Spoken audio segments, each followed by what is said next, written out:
I drove to my father's house without warning, no call, no text. Just instinct pulling me there at nearly 10 at night. I knocked. He opened the door. For half a second his face wasn't surprised. It was ready. His hands closed around my shoulders. He turned me, kicked the door shut behind us. "Listen to me," he whispered.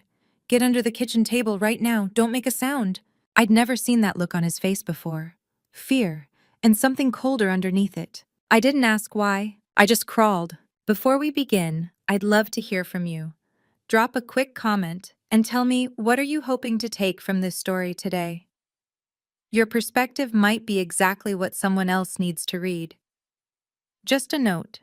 Some details have been adjusted for storytelling, but the lesson and the emotions at the heart of this are real.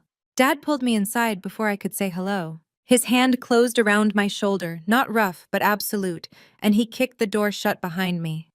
I opened my mouth to ask what was wrong, but he shook his head once, sharp and fast, the way you'd stop a child from stepping into traffic. "Listen to me," he said, his voice low and tight. "Get under the kitchen table. Right now. Don't make a sound." I stared at him. Vernon Brennan, 64 years old, retired mechanic. My father, who had never in my 33 years raised his voice at me to do something without explanation, stood there with a look I'd never seen before. Fear.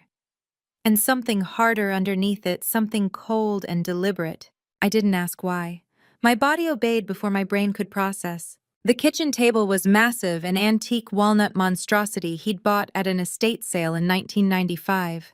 It had 4 thick carved legs, and enough space underneath for a grown woman to crouch if she pulled her knees to her chest, and didn't mind the smell of floor polish. I crawled under. The wood was cool against my palms. I heard Dad walk to the living room, heard the creak of the sofa as he sat down, heard him pick up the remote and turn on the television, some news channel volume low. Then nothing. I counted 3 minutes of silence. My heart hammered against my ribs. I tried to make sense of what was happening. I'd driven over unannounced because I wanted to talk to Dad about something. What was it? It seemed so small now, crouched under this table, that I couldn't even remember. I worked as head of accounting at a mid-sized department store chain in White Plains. I was good at my job. I had a decent salary, a husband, a mortgage. I thought I knew exactly who I was. Then the doorbell rang. I froze. From where I crouched, I could see the edge of the kitchen doorway, a sliver of the hall beyond. I heard Dad get up, heard his footsteps steady, unhurried, cross the living room. The door opened. "Vernon," a voice said, a man's voice, friendly, warm. "Hope I'm not interrupting." "Not at all," Dad said. "Come in." Footsteps entered the house. I knew those footsteps. I had heard them every single day for 12 years. But to understand why I was hiding under that table, why my father had looked at me with eyes that held both fear and something like grim determination, you need to know what this house meant. Dad bought it in 1987, a 3-bedroom suburban place in White Plains, with a garage big enough for his tools and a backyard that got good sun in the summer. He was 26, then newly married, working 60-hour weeks as a mechanic at a shop on Central Avenue. The mortgage took 30 years to pay off. 30 years of every spare dollar, every overtime shift, every skipped vacation. By the time he handed me the paid-off deed to look at on my 28th birthday, the paper was soft at the edges from being unfolded and refolded so many times. This house smelled like engine oil and fresh-cut grass. It had cracked linoleum in the kitchen and a bathroom sink that dripped no matter how many times he tried to fix it. The walls were the same off-white they'd been painted in 1987. It wasn't much, but it was his. The only thing he owned outright in this world. And someone had been trying to take it for 12 years. I didn't know that yet. From under the table, I heard the two of them walk into the kitchen. Chairs scraped. They sat down at the table right above me. I could see their shoes. Dad's old work boots, scuffed and salt-stained from winter, and the other pair, brown leather dress shoes I'd seen lined up by our bedroom door every morning since 2013. "Coffee?" Dad asked. "Sure," my husband said. "Thanks, Vernon. I need you to understand I trusted my father more than I trusted my own instincts that day." Desmond Hewitt, 34 years old when I met him at a town gala in 2011. Charming, attentive. He worked in sales at a car dealership and had an easy smile that made people want to buy things from him. We married in 2013. I loved him. Or I thought I did. I wasn't sure anymore what the difference was. I heard the coffee maker hiss and bubble. I heard Dad set 2 mugs on the table. I heard Desmond take a sip and make a small appreciative sound. So, Desmond said, his voice casual like they were about to talk about the weather. I wanted to ask you something. Go ahead, Dad said. A pause. I pressed my back against the table leg, trying to breathe quietly. The smell of floor wax was making me dizzy. Or maybe it was the fear. It's about the house, Desmond said. My father said nothing. I've been thinking. Desmond continued, his tone still light, still friendly. You're getting older. 64 now, right? This place is a lot to manage on your own. 3 bedrooms, the yard, all that maintenance. And with property values in White Plains going up the way they have.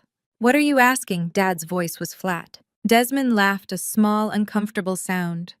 I'm asking if you've thought about selling, or, and hear me out, if you'd consider signing the deed over to me and Leora. For estate planning purposes.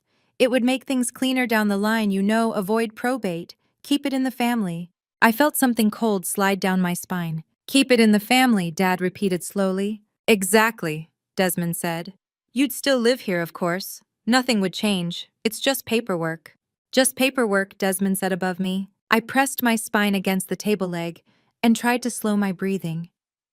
My husband, the man I'd shared a bed with for 12 years, was sitting 3 feet above my head, asking my father to sign away his house. But to understand why Dad hid me under this table, you need to know how I met the man whose footsteps I'd just heard. More importantly, you need to know how he chose me. December 2011, the White Plains Town Hall Christmas Gala. I was 20 years old, fresh out of college with an accounting degree and a job offer from a department store chain. I wore a green dress my mother had bought me before she died, too formal for my age, but I didn't know that yet. I stood by the punch table, trying to look like I belonged at an adult party. Desmond Hewitt walked up to me at exactly 9:47 p.m. I remember the time because I'd checked my watch 3 times in the previous 10 minutes, debating whether I could leave without seeming rude. He appeared with a whiskey glass in one hand and a smile that looked spontaneous, easy, like he'd just noticed me and couldn't help himself. You look like you're calculating the optimal exit time, he said. I laughed. It was exactly the right thing to say to an accountant who was bad at parties. We talked for an hour. He asked about my job, my degree, whether I liked working with numbers. He made accounting sound interesting. He made me feel interesting. What I didn't know, what I wouldn't learn until I was 30 years old and hiding under a kitchen table, was that Desmond had been watching me for 40 minutes before he approached, timing his entrance, waiting until I was alone, uncertain, ready to be rescued. He was 34 then. He worked in sales at a used car dealership. He had an easy charm that made people want to trust him, want to buy things from him, want to believe whatever he said. He'd obtained a list 3 weeks before that gala. A list of families who owned original land parcels in White Plains and the surrounding area. Families with clear titles and no outstanding debts. He'd cross-referenced that list with families who had only children, preferably daughters, and parents old enough to be thinking about retirement, but young enough to still have equity. My father, Vernon Brennan, 64 now, but 50, then had bought his house in 1987, paid it off in full by 2007. Only child me. Occupation accountant, which meant I had access to financial information and trusted numbers more than instinct. I had the highest safety index on his list. I need you to understand something. I thought I was choosing him. I didn't know I'd been chosen first. We dated for 2 years. Normal dating. Coffee shops and movies and dinners where he paid, and I offered to split, and he insisted with a smile that made me feel taken care of. He met my father in spring 2012. They got along. Desmond asked questions about cars, about engines, about the work Dad used to do. Dad answered cautious but polite. Looking back now, I wonder if Dad sensed something even then, some instinct honed over 40 years of being the guy people tried to rip off when their transmission failed. But he said nothing. What could he say? My boyfriend was polite, employed. He showed up on time and didn't drink too much and shook hands firmly. Summer 2013. That's when Desmond made his move. We'd driven upstate for a weekend trip. His car, a 10-year-old Honda Accord he'd bought at auction, broke down on a back road 20 miles from the nearest town. We had to stay at a roadside motel. One room, one bed. I was 22 and in love, and it felt like an adventure. The next morning, Desmond drove straight to my father's house. I stayed in the car confused while Desmond went inside. Through the kitchen window, I watched him sit down at the table, the same table I was now hiding under, and say something that made my father's face go very still. Later, Dad called me inside. "Your boyfriend has something to say to you," Dad said. His voice was flat. Desmond stood up. He looked serious, almost nervous. He took my hand. "I told your father the truth," he said, "that we were together last night. And I told him I want to do this right. I want to marry you." I felt my face go hot. I looked at Dad, expecting what anger, disappointment. He just looked tired. "If that's what you want," Dad said to me, not to Desmond. His eyes held mine for a long moment. "Is it?" I said yes. Of course I said yes. Desmond had just confessed to my father and asked to marry me. It was old-fashioned, honorable, romantic in a way I didn't think men were anymore. 22-year-old me thought this was the most romantic thing that had ever happened. 33-year-old me, crouching under a table, finally understood it was the opening move in a 12-year con. The car hadn't broken down by accident. Desmond had loosened a belt connection the night before. He'd engineered the whole situation, the breakdown, the motel, the confession to back my father into a corner. To weaponize Dad's honor code. A mechanic from a generation that believed if you compromised someone's daughter, you married her. Desmond knew exactly what he was doing. We married 6 weeks later. Small ceremony at the courthouse. Dad wore his good suit, the navy one he'd bought for my mother's funeral. He walked me down the aisle, which was really just the length of a judge's office, and shook Desmond's hand when the judge pronounced us married. I have a photo from that day. In it, Dad is smiling. I used to look at that photo and feel warm, feel like everything had turned out right. Now I see it differently. That smile wasn't happiness. It was the expression of someone who just lost a game he hadn't known he was playing, who sensed manipulation but was bound by his own code to accept the outcome. He knew something was wrong from the very beginning. He just couldn't prove it yet. And he spent the next 12 years watching, waiting, gathering evidence I was too in love, and then too tired, too worn down, too busy making excuses to see. Above me in the present, Desmond's voice continued. "It would make things so much simpler," he was saying to Dad. "Just sign the deed over. You'd still live here. Nothing changes. It's just a formality." I heard my father set down his coffee mug. The sound was very deliberate. "Let me think about it," Dad said. "Let me think about it," Dad said above me, his voice giving nothing away. I heard Desmond shift in his chair. A pause, then, "Of course. No rush, just makes sense to keep things simple, right?" 12 years, I thought, pressed against the table leg. 12 years of evidence I'd missed. It started within a year of the wedding. Desmond began visiting my father alone. Weekday afternoons, 2 or 3 times a month. He'd text me at work. "Stopping by your dad's. Want me to check if he needs anything?" I'd text back a heart emoji and think how lucky I was to have a husband who cared about my aging father. He'd bring beer. They'd sit in the outdoor chairs Dad kept by the garage, the ones with the faded cushions that smelled like cut grass and motor oil. They'd talk about baseball, about cars, about nothing important. "Your husband came by again today," Dad would tell me over the phone. "Good guy. Actually listens when an old man talks about the Yankees." I'd smile. See, he's bonding with Dad, becoming part of the family. What I didn't know, what I wouldn't piece together until I was 30 years old, and hiding under a kitchen table, was that every visit was reconnaissance. Each time Dad went inside to use the bathroom or grab more beer, Desmond would move through the house. Not searching, observing.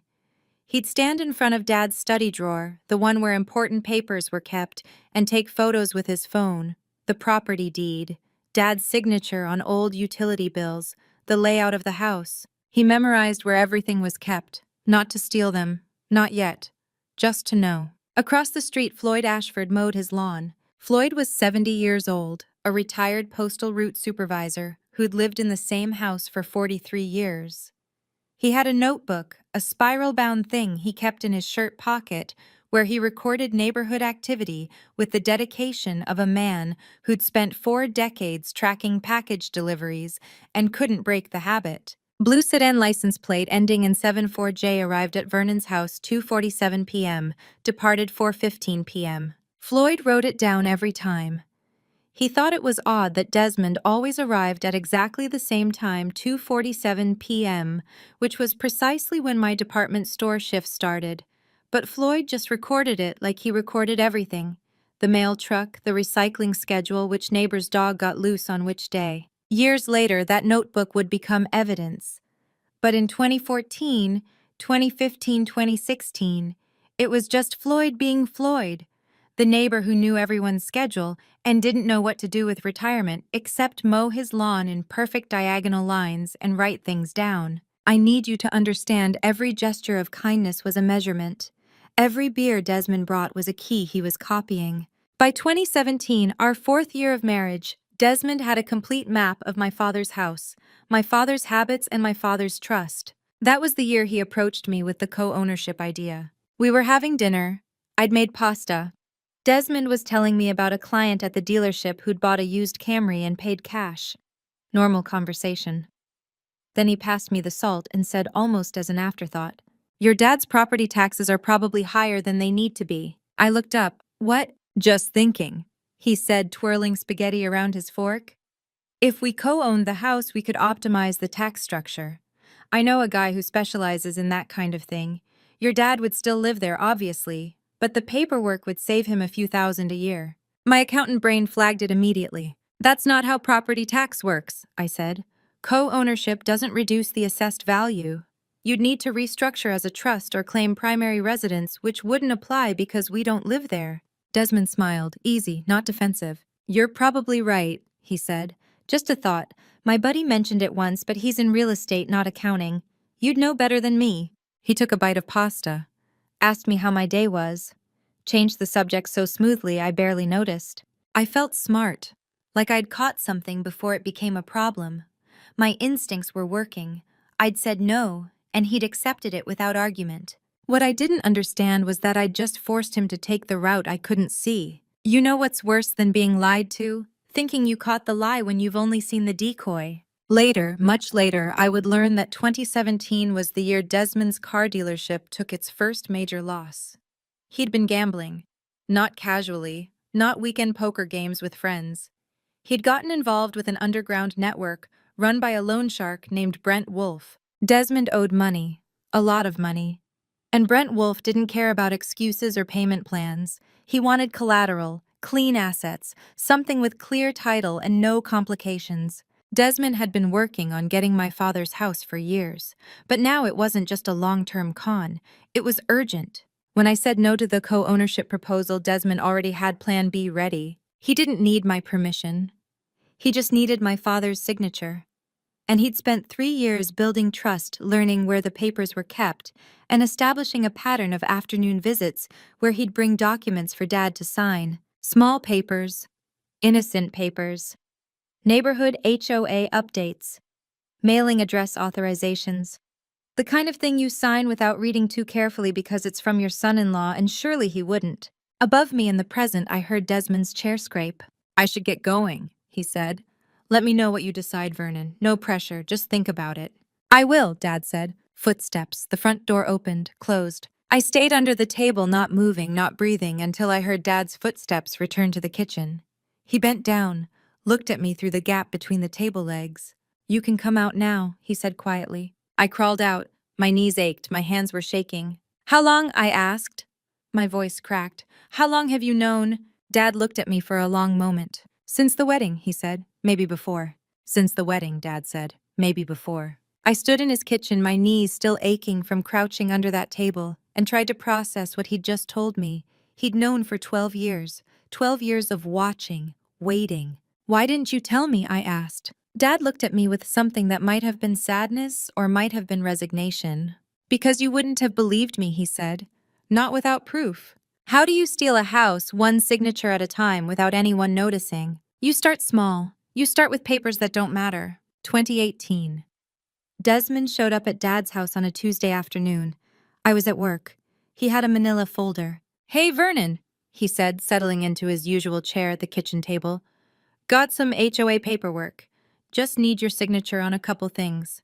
Mailing list updates, that kind of boring stuff? Dad signed. Why wouldn't he? The papers looked official. His son-in-law was being helpful, making sure the neighborhood paperwork stayed current. What Dad didn't know, what neither of us knew until much later, was that tucked between those HOA forms was a pension fund withdrawal authorization. $200. Small enough that the bank wouldn't flag it. Small enough that Dad wouldn't notice it missing from his monthly statement right away. Desmond did it again 3 weeks later. Different papers, different excuse, same result. He did it 47 times over 4 years. 200 here, 300 there, sometimes less. Never enough to trigger an alert. Never enough to make Dad look twice at his bank statements and think something was systematically wrong instead of just normal monthly variation. By 2022, Desmond had drained $12,000 from Dad's retirement savings. $12,000 fed directly into interest payments to Brent Wolf, the loan shark who didn't care where the money came from as long as it kept coming. And Dad signed every single authorization because family doesn't steal from you while sitting at your kitchen table drinking your coffee. Family doesn't bring papers with a smile and hide theft between the pages. Except mine did. Here's what I want you to understand. I was an accountant. Numbers were my job. Reconciling ledgers, finding discrepancies, tracking money through complex systems. That was what I did 40 hours a week at the department store. And somehow I'd stopped tracking the numbers in my own life. November 2023, lunch break at the department store accounting office. I was sitting with Saskia Ramsey, a junior accountant who'd worked under me for 2 years. 28 years old. Sharp mind, the kind of person who spotted patterns the way some people spot faces in clouds. She'd just finished reconciling a vendor account that 3 other people had declared balanced, and she'd found a $2 discrepancy that had been hiding for 6 months. We were eating sandwiches. I was complaining about money stress, casual complaint, nothing serious. Just the normal married couple tension about expenses. Desmond handles most of the cash stuff, I said, scrolling through my phone to show her our shared budget app. But it feels like we're always a little short even though both our incomes are steady. Saskia leaned over her salad and looked at the screen. These withdrawals, she said, pointing at a line of small cash amounts. Do you know where that money went? Simple question, professional curiosity. It cracked something open. I looked at the numbers. Small amounts. Regular intervals. The pattern was too consistent to be random ATM withdrawals or irregular expenses. Desmond handles it, I started to say, and then stopped. Since when do I not know where money goes? I'm the head of accounting. Saskia didn't push. She just took another bite of salad and changed the subject to something else. Some office gossip about the vendor who kept submitting invoices with the wrong tax calculations. But the question stayed with me. That evening, I came home and Desmond was on the couch. Football game on TV, beer in one hand, remote in the other. Normal Tuesday night. I stood in the doorway and looked at him. Really looked at him. You know that feeling when you suddenly see the magic trick's mechanism, when the illusion collapses and you can't believe you ever fell for it. That's what Saskia's question did to my marriage. I didn't see the man I'd married, I saw an unbalanced equation. Money going out that I couldn't account for. Time unaccounted for those afternoon visits to Dad that were supposedly about bonding, but lasted exactly long enough for what papers to be signed regular intervals. Consistent pattern. The kind of thing I'd flag in a vendor audit without hesitation. Why hadn't I flagged it in my own life? How was work? Desmond asked, not looking away from the TV. Fine, I said. I went to the bedroom and opened my laptop, pulled up our joint bank account, started scrolling back through transactions. Small cash withdrawals. Always under $300. Always on weekday afternoons. I'd never paid attention before because they were small, because Desmond said he needed cash for client lunches or dealership expenses, or a dozen other explanations that sounded reasonable in the moment. But when you line them up, when you see the pattern, I thought about Dad's house, about Desmond's smooth proposal to co-own it, about the way he'd accepted my no without argument like it hadn't mattered. Because it hadn't. He'd already built a relationship with Dad that didn't include me. Afternoon visits, papers, trust. I closed the laptop, walked back to the living room. Desmond was still on the couch, beer in hand, eyes on the screen. Did you need cash today? I asked, keeping my voice casual. He glanced at me. Yeah, took some out. Client lunch ran long. Why? Just wondering. He turned back to the game. I stood there looking at the back of his head and thought, Who are you? What equation have I been solving wrong for 10 years? Once you see it, you can't unsee it. The man on my couch wasn't my husband anymore. He was a series of transactions that didn't add up. A pattern I should have caught years ago. An anomaly sitting in my living room drinking beer and watching football while somewhere I didn't know where yet, but I would money was disappearing. Within weeks, Saskia would show me something that would prove my instincts right and make them so much worse. Within weeks, I got my answer. The first time your husband asks you for money without meeting your eyes, something inside you breaks that you didn't know could break. It was November 2023, late at night. I was reading in bed half asleep when Desmond came in from the living room. He sat on the edge of the mattress, his back to me, and I could see the tension in his shoulders. "There's a bit of a problem with the dealership," he said. I put down my book. "What kind of problem? Cash flow? Temporary thing? Could we borrow from savings just for a few months until things stabilize?" His voice had a flatness I'd never heard before, like he was reading from a script he'd rehearsed. "How much?" I asked. "Maybe," he paused, "a few tens of thousands." I felt something cold settle in my chest. A few tens of thousands. Vague, no specific number. That's not how accountants talk about money problems. "Can I see the dealership books?" I asked. "I can help figure out where the shortfall is." "Yeah, of course," he said quickly. Too quickly.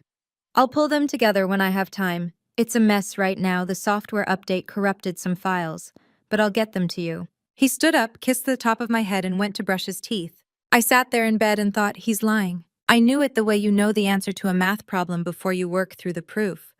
The conclusion was already there. I just needed to trace back through the steps to see how I'd arrived at it. But I said yes. Of course I said yes. We were married. What else was I supposed to do? I transferred $20,000 from our joint savings account the next day. Desmond thanked me, said he'd pay it back by January. January came and went. The money didn't come back. What I didn't know then, what I wouldn't learn until much later, was that the car dealership was fine. Breaking even, nothing spectacular but stable. The problem wasn't business. The problem was Brent Wolf. Desmond had been gambling since 2020. Underground football betting. The kind of operation that doesn't show up on credit reports or bank statements. The kind where you make your payments in cash to a man who doesn't care about your excuses. By 2023, Desmond owed him $150,000. The dealership story was just easier to tell me than the truth. I need you to understand why I didn't push harder when he wouldn't show me the books.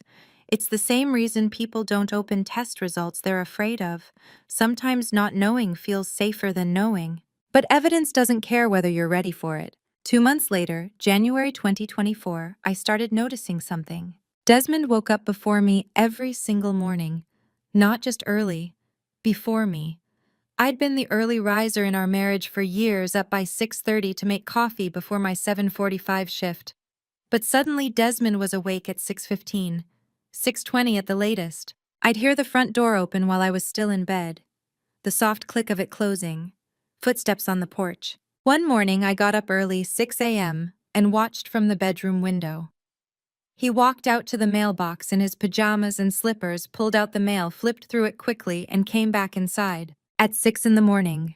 Before the mail carrier had even started the route. He wasn't checking for new mail. He was checking for mail I hadn't seen yet, mail from the previous day that he'd missed. I started paying attention. Every morning, same routine. Sometimes while I was still asleep, sometimes while I was in the shower, but always before I could get to the mailbox myself. I didn't ask him about it, I just watched. February 2024, Saturday afternoon. I took the trash out to the garage. We had a metal burn barrel Desmond used for yard waste. I was throwing away a box and I saw something in the barrel that caught my eye. Paper, half burned, still showing fragments of print. I pulled it out. First National Auto Loan Services, Ford F-150, account number partially visible. Final notice printed in red. My hands started shaking. The Ford F-150 was our truck. Jointly owned.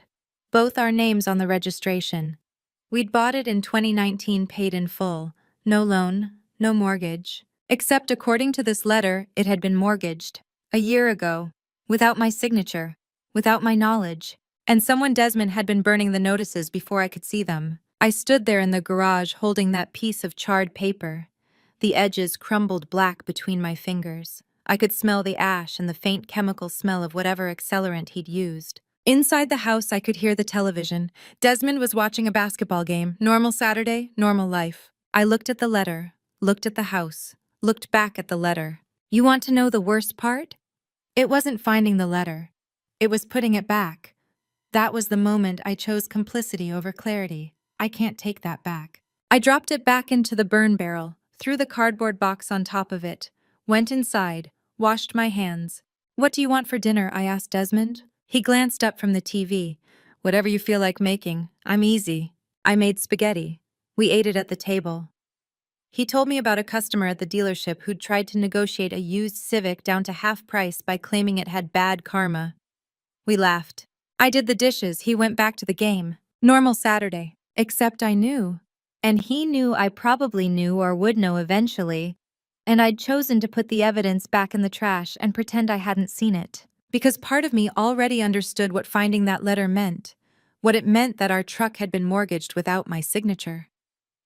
What it meant that he was burning bank notices.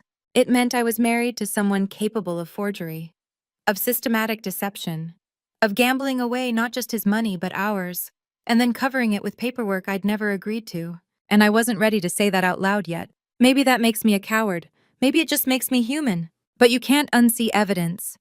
You can only decide how long you're willing to pretend you didn't see it. I pretended for 3 more months. Then Saskia handed me a file that made pretending impossible. May 2024, 3 months after I put that burned letter back in the trash. Saskia walked into the cafeteria with her laptop and a question that would prove I'd married a professional. I did something, she said, sitting down across from me. I hope you don't mind. She turned her laptop to face me. The screen showed a court filing, New Jersey Superior Court, 2009. Cordell versus Hewitt. I ran a background check, Saskia said quietly. On Desmond. After our conversation about the cash withdrawals. I'm sorry, but I thought... Show me, I said. She clicked through to the case summary. Amanda Cordell, age 24, filed suit against Desmond Hewitt for fraudulent transfer of vehicle ownership. The complaint alleged that Ms. Cordell had purchased a used Honda Civic on installment payments in 2008 with the vehicle registered in her name. In March 2009, without her knowledge or consent, the title was transferred to Colleen Hewitt, Desmond's mother, and the remaining loan payments defaulted to Ms. Cordell's credit while the car disappeared. Case settled out of court for undisclosed amount. I read it twice. The words didn't change. Same pattern, Saskia said. She wasn't asking, she was confirming. Car and girlfriend's name, transferred to his mother. Victim left holding the debt. Same mother as accomplice. I thought about the Ford F-150, our truck, mortgaged without my signature. I thought about Dad's house, the co-ownership proposal I'd refused in 2017. I thought about 12 years of marriage and how many times I'd explained away things that didn't quite add up. Saskia leaned forward. This isn't the first time, she said. You weren't the first target. You were just the one with the biggest prize. My hands were shaking. I put them in my lap so she wouldn't see. How did you find this? I asked. Public records search. Cross-referenced his name with civil filings in neighboring states. This was in New Jersey, 15 years ago. But it's him. Same full name. Same mother's name on the transfer documents. 15 years. He'd been doing this for 15 years before he met me. Here's what you need to understand about patterns. Once you see them, they're everywhere. And once Saskia showed me that lawsuit, I couldn't pretend my marriage was the exception anymore. I wasn't special. I wasn't the one woman who'd changed him or made him want to be better. I was just the target with the biggest payout. The accountant with the mechanic father who owned his house free and clear. I thanked Saskia, closed the laptop, went back to work. That night, I didn't say anything to Desmond. I made dinner. We watched television. He fell asleep on the couch and I covered him with a blanket. But I was done pretending. I just needed to figure out what came next. 2 weeks later, Dad called me. It was late evening, nearly 9 p.m. He never called that late unless something was wrong. You need to know something, he said. His voice was tight, controlled. What happened? Desmond was here tonight. My stomach dropped. What did he want? He brought papers, Dad said. Said it was the transfer we'd talked about, asked me to sign. Did you? No. A pause. I read it first. Of course he did. Dad read everything. Every warranty, every contract, every piece of paper anyone ever asked him to sign. What was it? I asked. Quitclaim deed. But it didn't transfer the house to you and Desmond like he said it would. It transferred ownership to something called Northeastern Asset Holdings LLC. I looked it up after he left. It's registered to a credit organization, nothing to do with family. I closed my eyes. Northeastern Asset Holdings, not our names, not a family trust. A shell company. What did Desmond say when you asked him about it? I asked. Dad's voice went flat. He said it was administrative restructuring, temporary legal entity. It all comes back to the family eventually. Just paperwork. Just paperwork, the same phrase he'd used when asking me about the co-ownership years ago. I told him I wanted to keep the document to review with my attorney friend, Dad continued. And Dad stopped. I heard him take a breath. He snatched it, Dad said. Right off the table, grabbed it out of my hand and walked out. Didn't say another word. Just took the paper and left. Slammed the door hard enough to rattle the windows. I could picture it. Dad at the walnut table. Desmond across from him with his easy smile that wasn't easy anymore. The moment the mask slipped and Dad saw what I'd been trying not to see for 12 years. I sat there for a while after he left, Dad said quietly. Just sat there looking at the chair where he'd been sitting. And I thought about your mother, how she used to serve breakfast at that table every morning for 28 years, how she trusted people, how she would have wanted me to trust him, because he was family. I didn't say anything, I couldn't. And I said no, Dad continued. Out loud, to the empty kitchen, just that one word, no. That single word no from a 64-year-old mechanic sitting alone at his kitchen table was the sound of a man deciding to fight back. I'm calling Curtis tonight, Dad said. You remember Curtis Lowe, retired police officer, lives 2 streets over. He'll know what to do with this information. Dad, I should have done this years ago, he said.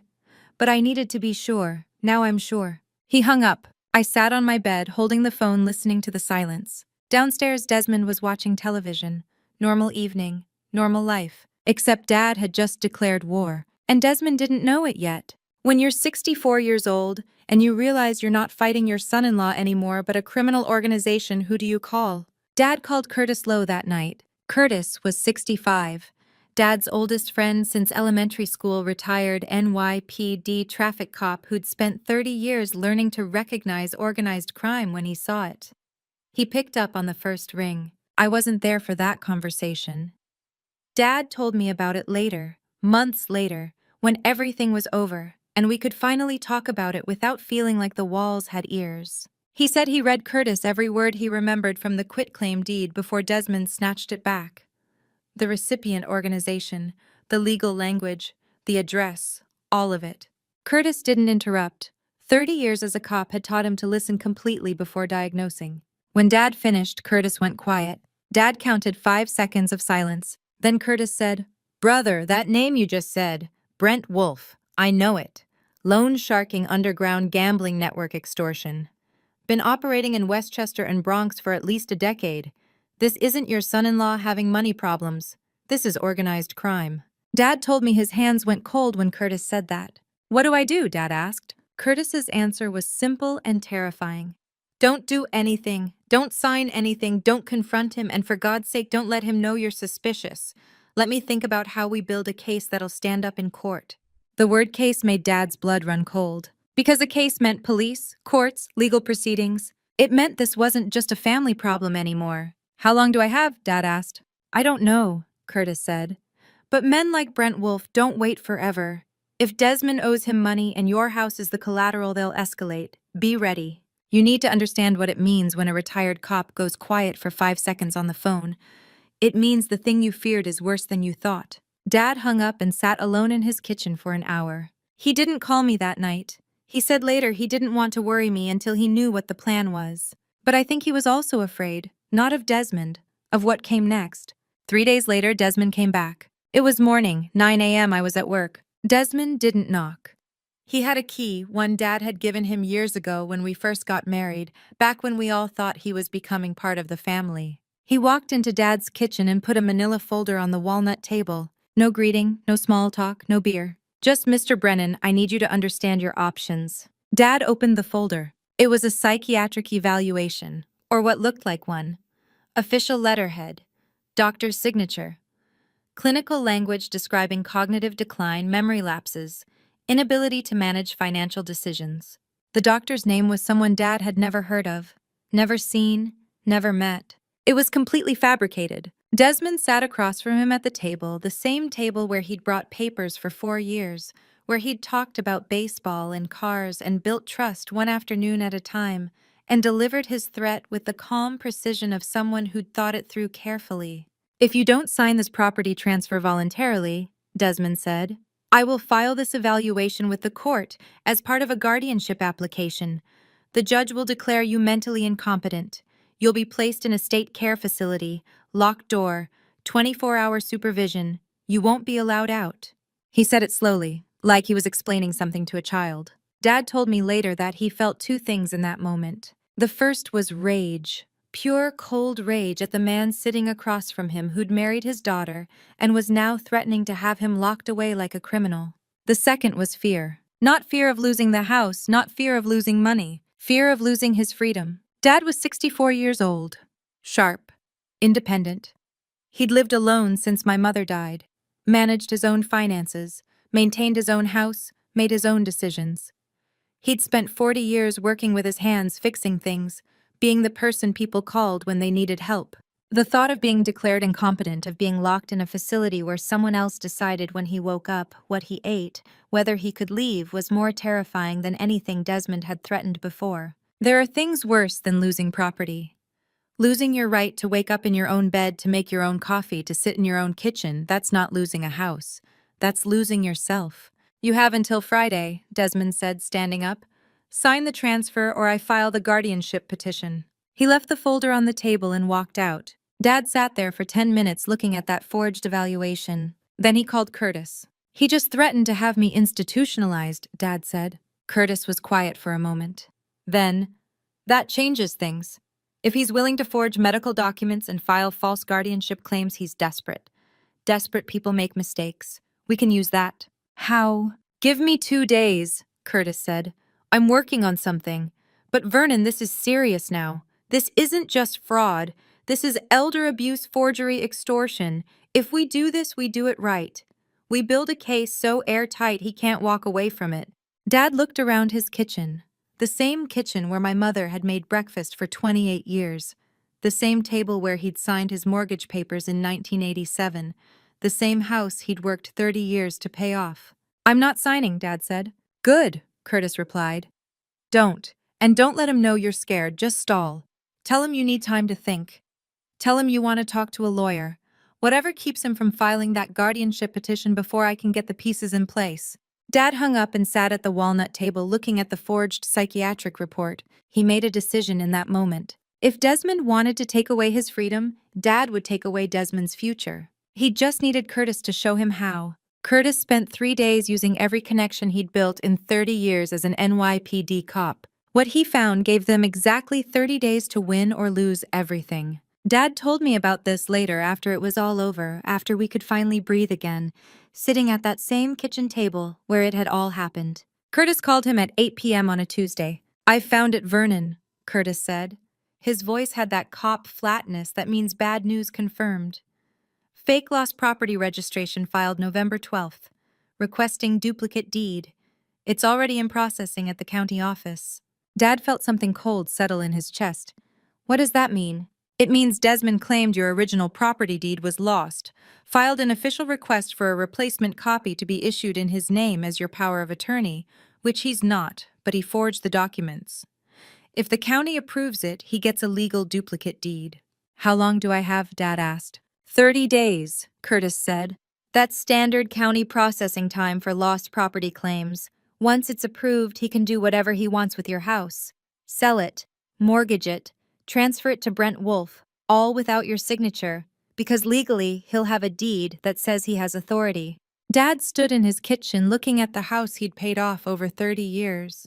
The walls he'd repainted himself, the floor he'd refinished, the windows he'd replaced one at a time as he could afford them. 30 days. "What can we do in 30 days?" he asked. Curtis was quiet for 2 seconds. "Then enough. If we're smart. If you're willing to play a role." "What kind of role?" "The one Desmond wants you to play," Curtis said. "Confused, declining, easy to manipulate. We make him think he's winning, and we record every word. An hour later, Curtis arrived at Dad's house with a black duffel bag. They sat at the walnut table under the dim kitchen light, the same light Dad had sat under for 37 years, and Curtis laid out the plan like a surgeon preparing instruments. New York is a one-party consent state, Curtis said. You can legally record any conversation in your own home without telling the other person, especially when they're committing a crime against you. We use that. He pulled a small device from his bag, professional-grade digital recorder, tiny microphone no bigger than a shirt button. We need to hide this somewhere Desmond won't notice, somewhere he's seen 100 times and never looked twice. Dad thought for a moment, then pointed to the counter, the old AM/FM radio. It had sat there since 1998. Brown plastic casing, antenna bent at an angle, still worked fine for the morning news. Desmond had sat at this table dozens of times over the years. The radio was just part of the background, like the refrigerator, like the table itself. Perfect, Curtis said. He opened the radio's back panel with a small screwdriver, attached the microphone to the interior with adhesive, ran a thin wire down through the counter gap to the cabinet below, where he tucked the recording device behind a stack of old dish towels. It's voice-activated, Curtis explained. Battery lasts 48 hours. I'll come by every other day to swap it out and download the files. He'll never know. Here's what you need to understand about one-party consent laws. They were written to protect people exactly like Dad from predators, exactly like Desmond. Now we need him to come back, Curtis said, with the transfer papers, and we need him to say out loud what he's really doing and why. Not hints, not implications, confession. How do I get him to do that? Dad asked. You play confused, Curtis said. Start forgetting things, repeating questions, mixing up dates. Make him think the fake psychiatric evaluation he showed you was right. Make him confident. Confident people get careless. Dad looked at Curtis, his oldest friend, the kid he'd known since 3rd grade who used to climb trees behind the elementary school and was now a 65-year-old retired cop, explaining how to set a legal trap for his son-in-law. I can do that, Dad said. Curtis nodded, then looked around the kitchen. His eyes settled on the walnut table. Vernon, he said, when did you and your wife buy this table? 1987, Dad said.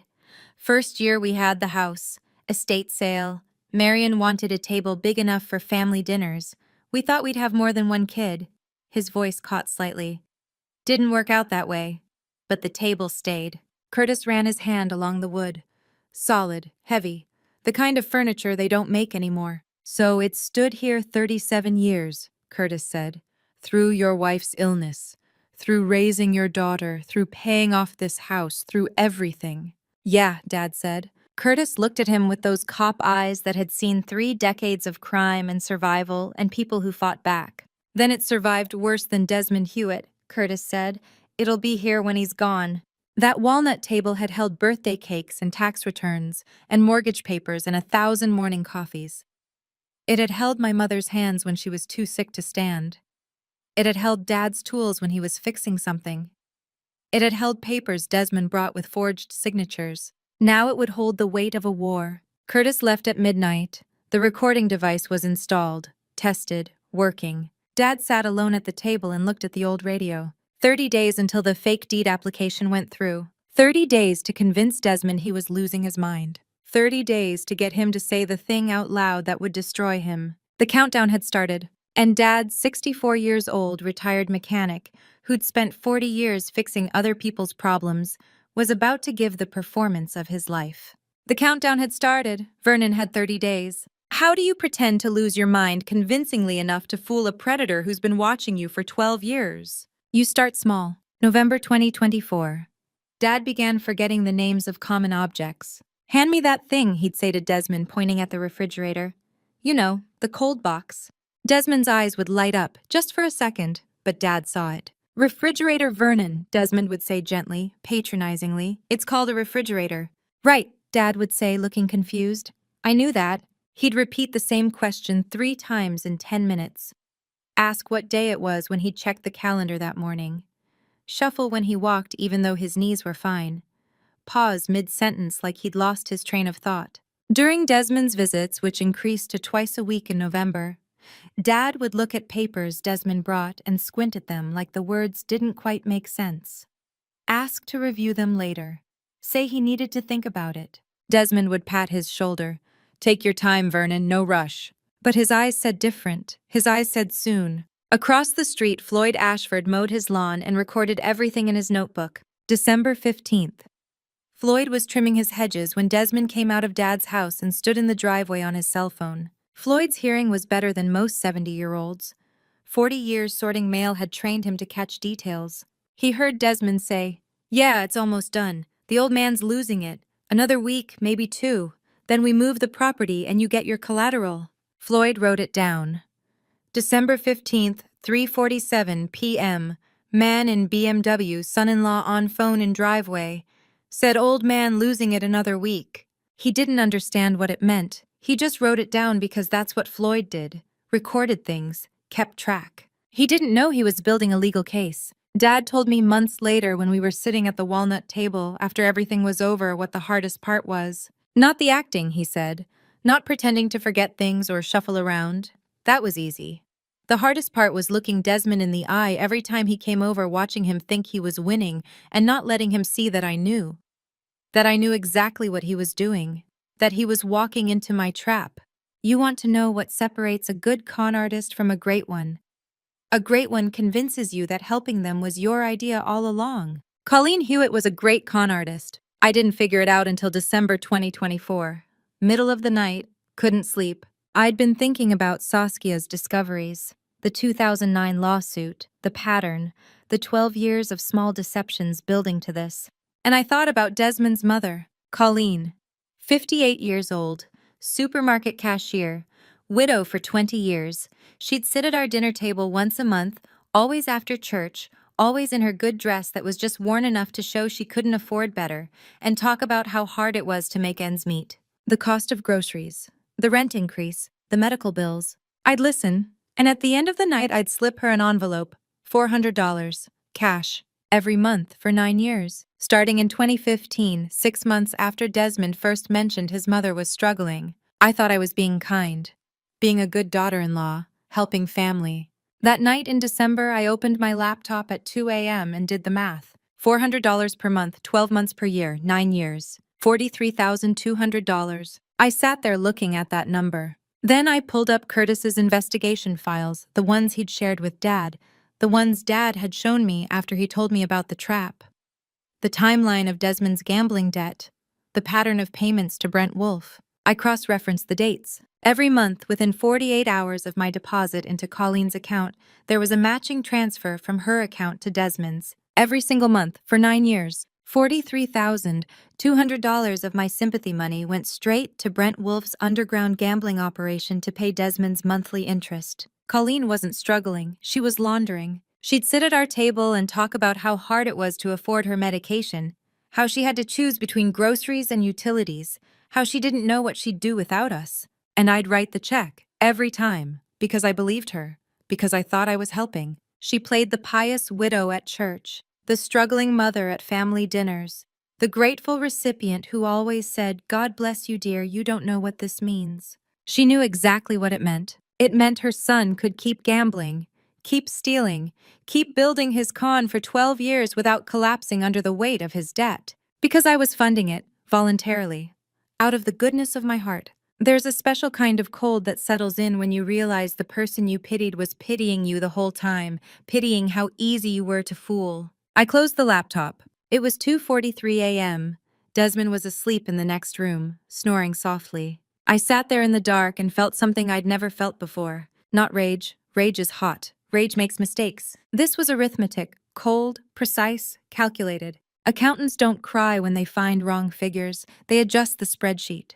I opened a new document, started a list. Desmond, 12 years of fraud, gambling, debt, forged documents. Colleen, 9 years of sympathy fraud, $43,200. Brent Wolfe, loan shark, extortion, organized crime. I was building my own case, my own spreadsheet of betrayal.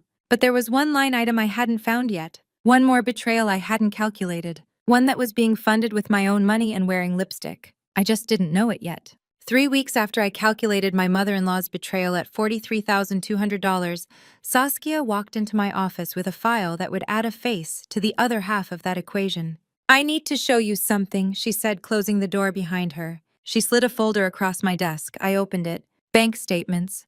Desmond's secondary checking account, the one he'd set up for dealership expenses in 2021 that I'd authorized but never monitored. Weekly transfers, $800 to $1,200, every single week for 2 years, always to the same recipient. Celeste's Nail Studio, Yonkers, New York. Owner Celeste Townsend, age 32. Business opened March 2022. I remembered March 2022. Desmond had come to me with an investment opportunity, a dealership expansion, needed $30,000 from our joint savings. Said it was a sure thing. Partnership with a supplier that would bring in consistent revenue. I'd signed the withdrawal authorization. The expansion was a nail salon, for her. "Do you want me to?" Saskia started. "No," I said. My voice was steady. Accountant steady. "Keep the file. We're not making decisions from emotion, we're making them from math, and this number just got added to the equation." Saskia looked at me for a long moment. "Are you okay?" I almost laughed. Was I okay? My husband had a mistress. That was betrayal. But he'd used my money to open her business. That was making me complicit in my own humiliation. You want to know the difference between discovering your husband has a mistress and discovering you paid for her business. One is betrayal. The other is being made complicit in your own humiliation. "I'm fine," I said. "Thank you for bringing this to me." Saskia nodded. She understood. She was an accountant too. She knew that sometimes the numbers tell you everything you need to know, and emotion is just noise that obscures the calculation. I closed the file. Celeste Townsend, 32 years old, weekly payments, my $30,000. I added her to my spreadsheet. Desmond, 12 years of fraud. Colleen, $43,200. Celeste, $30,000 startup plus 2 years of weekly support. The list was growing, but I still wasn't ready to act. Not yet. I needed one more piece, one more confirmation. I didn't know I'd get it 3 weeks later, night before end day. Early January 2025. I was working late at the office, alone, 9 p.m. Everyone else had gone home. I was checking supplier invoices, routine work, the kind of thing I could do half asleep, when an automated system flag appeared on my screen. Vendor Westchester Auto Sales. Account status frozen. Reason outstanding bad debt exceeding credit limit. I stared at it. Westchester Auto Sales was Desmond's dealership. The dealership that was supposedly doing fine, breaking even, nothing to worry about. It was flagged in our own supplier database as a bad debt risk. I sat there looking at that red flag on my screen. Something inside me broke. Or maybe broke open. I'm still not sure which. It wasn't anger, wasn't even surprise. It was premonition, pure and simple. The kind that bypasses thought entirely and goes straight to your body. I closed the laptop, grabbed my coat, walked to my car, and drove straight to Dad's house. I didn't call ahead, didn't text, didn't plan what I'd say. For 12 years, I'd been the person who planned everything, calculated everything, thought through every decision twice before making it once. That night, I drove to my father's house on pure instinct. It was the first honest thing I'd done in years. The drive took 20 minutes. White Plains streets at 9 p.m. Not much traffic. Cold January night. I didn't think about Desmond during that drive. Didn't think about Celeste or Colleen or the 43,000 or the 30,000 or the nail salon or the affair or any of it. I thought about Dad's kitchen, the walnut table, the smell of coffee and engine oil that never quite left that house no matter how many times he cleaned. I just needed to sit there, that's all I knew. I pulled up to his house at 9:47 p.m. The porch light was on. It was always on. Dad left it on every night since Mom died, said it made the house look less empty. I got out of the car, walked up the steps, raised my hand to knock. What I didn't know, what I couldn't have known, was that inside Dad had been pretending cognitive decline for 2 months. That Curtis Lowe had installed a recording device in the old kitchen radio. That Floyd Ashford across the street had documented every one of Desmond's visits in his meticulous notebook. That Dad had been performing planning waiting for exactly this moment. Because somehow through some combination of instinct and 30 years of being a father, Dad knew I would show up eventually. That something would break. That I'd drive to his house without calling. And that when I did, Desmond would follow. I knocked on the door. Dad opened it. For half a second, I saw something flash across his face. Not surprise.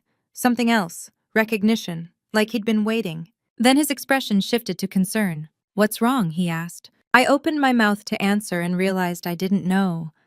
I didn't know what was wrong. I didn't know why I'd driven here. I didn't know what I wanted to say. I just knew I needed to be here. "Can I come in?" I asked. Dad looked at me for one more second, then something in his face changed, hardened, set. He reached out, grabbed my shoulder, and pulled me inside. The door closed behind me with a solid click. And that's when he said it. The words that would split my life in half. "Listen to me. Get under the kitchen table, right now. Don't make a sound." I stared at him. He looked back with eyes I'd never seen before. Fear. And something harder underneath it. Something that looked like grim determination. I didn't ask why. I just obeyed. My father opened the door, and in the half-second before he pulled me inside, I saw something in his eyes I'd never seen before, not fear, but the look of a man who'd been waiting for exactly this moment. His hand closed around my shoulder. Not rough, but absolute. The door shut behind me with a solid click. He turned me to face him, both hands on my shoulders, and locked eyes with me. "Lyora," he said. His voice was barely a whisper, but carried more authority than I'd ever heard from him. "Look at me. Listen carefully. Don't make a sound. Get under this table immediately." He didn't say please, didn't explain, didn't ask if I was okay or what I was doing here at 9:47 on a Tuesday night. Just that command, delivered with the kind of certainty that bypasses thought entirely. I dropped to my knees. The walnut table, the same one I'd sat under as a child playing hide and seek, the same one where I'd eaten birthday cake and Christmas dinner and done homework, suddenly became a fortress. I crawled underneath, pulled my knees to my chest, pressed my back against the cold plaster wall. The smell hit me immediately. Floor polish, old wood, 37 years of family dinners absorbed into the grain. Dust particles floated in the yellow kitchen light, visible at floor level. I could see the legs of Dad's chair, the edge of the counter, the bottom of the refrigerator, the cold box I thought remembering his performance. Then silence. Not comfortable silence. Not the kind where you're alone in a house and everything is peaceful. The kind where every nerve in your body is listening. I counted 3 minutes. I know because I was watching the kitchen clock through the gap between the table leg and the wall. Each second marked by the soft, mechanical tick that had been the soundtrack of this house for as long as I could remember. 3 minutes of my father standing somewhere I couldn't see him from my angle waiting. Then the doorbell rang. You need to understand I didn't choose to crawl under that table because I understood what was happening. I did it because something in my father's voice told me my life depended on it. I heard Dad's slippers shuffle across the floor. Slow, deliberate, the shuffle of an old man who moved carefully. Except Dad didn't shuffle, not normally. His knees were fine. This was performance. The deadbolt clicked. The door opened. "Desmond." Dad's voice drifted from the entryway. Warm, surprised. "What brings you by?" "Just wanted to check on you, Vernon." Desmond's voice. The same voice I'd heard every single day for 12 years. "See how you're feeling?" Footsteps. I knew those footsteps, the rhythm of them, the weight, the pace. Desmond walked like someone who was always slightly in a hurry but trying not to show it. Quick steps that tried to be casual. But from under this table, hidden and listening with every nerve alive, they sounded completely different. Heavier, more deliberate. Not the footsteps of a son-in-law visiting family. The footsteps of someone coming to collect. They moved into the living room. I could see the edge of Desmond's shoes through the kitchen doorway. Brown leather. The ones I'd bought him for his birthday 2 years ago. "How are you feeling?" Desmond asked. "Did you remember to take your blood pressure medication this morning?" Dad paused. Perfect hesitation. "I think so. Or was that yesterday? The days get mixed up sometimes." "That's okay," Desmond said. His voice was gentle, patient. "That's normal. Don't worry about it." I heard him set something down. His bag, probably. The soft thump of leather on wood. His shoulders relaxed. I couldn't see it, but I heard it in the way his weight shifted the slight exhale. He thought he was winning. "Can I get you something to drink?" Dad asked. "Coffee?" "That would be great," Desmond said. "Thanks, Vernon." Footsteps moved toward the kitchen, Dad's slow shuffle, Desmond following behind. I pressed myself harder against the wall, trying to make myself smaller and visible. They were right above me now. I could see their shoes. Dad's old work boots, salt-stained from winter. Desmond's leather dress shoes. The coffee maker hissed and bubbled, the smell of brewing coffee mixed with the floor polish. So, Desmond said, his voice taking on that casual tone he used when he was about to ask for something. I wanted to talk to you about that paperwork we discussed, the property transfer. Oh, Dad said, right, what was it called again?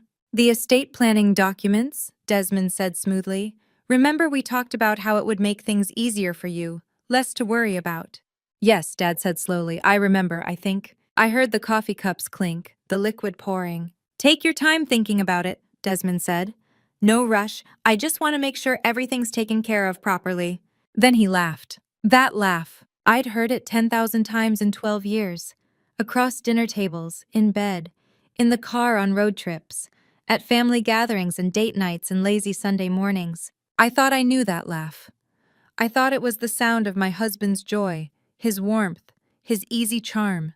But from under this table, hearing it through the filter of everything I now knew, the 2009 lawsuit, Colleen's transfers, Celeste's nail salon, the burned bank letters, I heard it differently. There are sounds you hear 10,000 times before you hear them once. That laugh was one of them. It wasn't warm, it wasn't charming. It was the laugh of a hunter who believed he'd already won. The laugh of a predator who thought the trap had closed around someone else. I pressed my hand over my mouth to keep from making a sound. Above me, the coffee cups clinked again.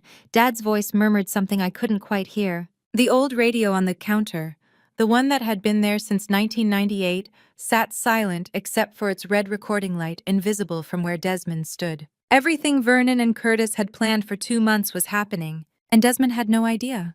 The recording was running. Desmond thought he was winning, and I was witnessing the man I'd married become someone I'd never actually known. Through the 2-inch gap between the checkered tablecloth and the kitchen floor, I watched my husband's hand reach into his jacket pocket and pull out a small pill bottle. Amber plastic, the kind pharmacies use for prescriptions. He was standing at the counter, his back to Dad, who'd stepped into the living room to turn down the television volume. Just a second, Dad had said, shuffling away. Perfect timing, like he'd orchestrated it. Maybe he had. Desmond glanced over his shoulder, checked Dad's position, looked back at the counter. His hand moved with practiced efficiency, unscrewed the cap with his thumb, tilted the bottle. 2 white pills fell into his palm. He held them for half a second, then dropped them into one of the coffee cups sitting on the counter. The cup on the right, Vernon's cup. No hesitation, no second thought, just 2 pills disappearing into dark liquid. He screwed the cap back on, slipped the bottle into his pocket, picked up his own cup and took a sip. All of it silent, all of it smooth, all of it planned. Zolpidem, I would learn later. Prescription sedative. High dose. 2 pills was enough to knock out a 64-year-old man in under 20 minutes. Enough time to press his unconscious hand onto transfer documents, to take photos of his signature, to do whatever needed to be done while Vernon slept through it, waking hours later with no memory and no proof. But in that moment, watching through a 2-inch gap in my father's tablecloth, I only knew one thing. My husband was trying to drug my father. The crime had just escalated from property fraud to physical assault. I heard Dad's slippers shuffling back from the living room, 4 steps from the kitchen. 3. I couldn't scream, couldn't move, couldn't do anything. If I revealed myself, the trap collapsed. Everything Curtis and Dad had built for 2 months, the recording, the evidence, the legal case would vanish. But if I stayed silent, Dad would drink that coffee. 2 steps. I pressed my fist against my mouth, bit down on the back of my hand. Hard enough that I tasted blood. 1 step. Dad entered the kitchen, reached for the counter. I need you to understand what it's like to watch someone you once loved try to poison your father.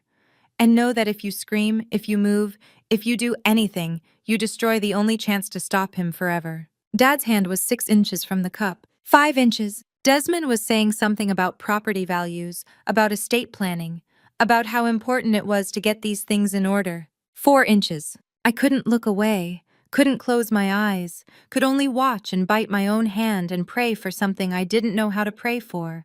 3 inches. Then Dad's eyes flicked down. Not at me, not at my face, at the angle where I was hidden. The specific angle that had given me line of sight to the counter. The angle that meant I'd seen what Desmond had done.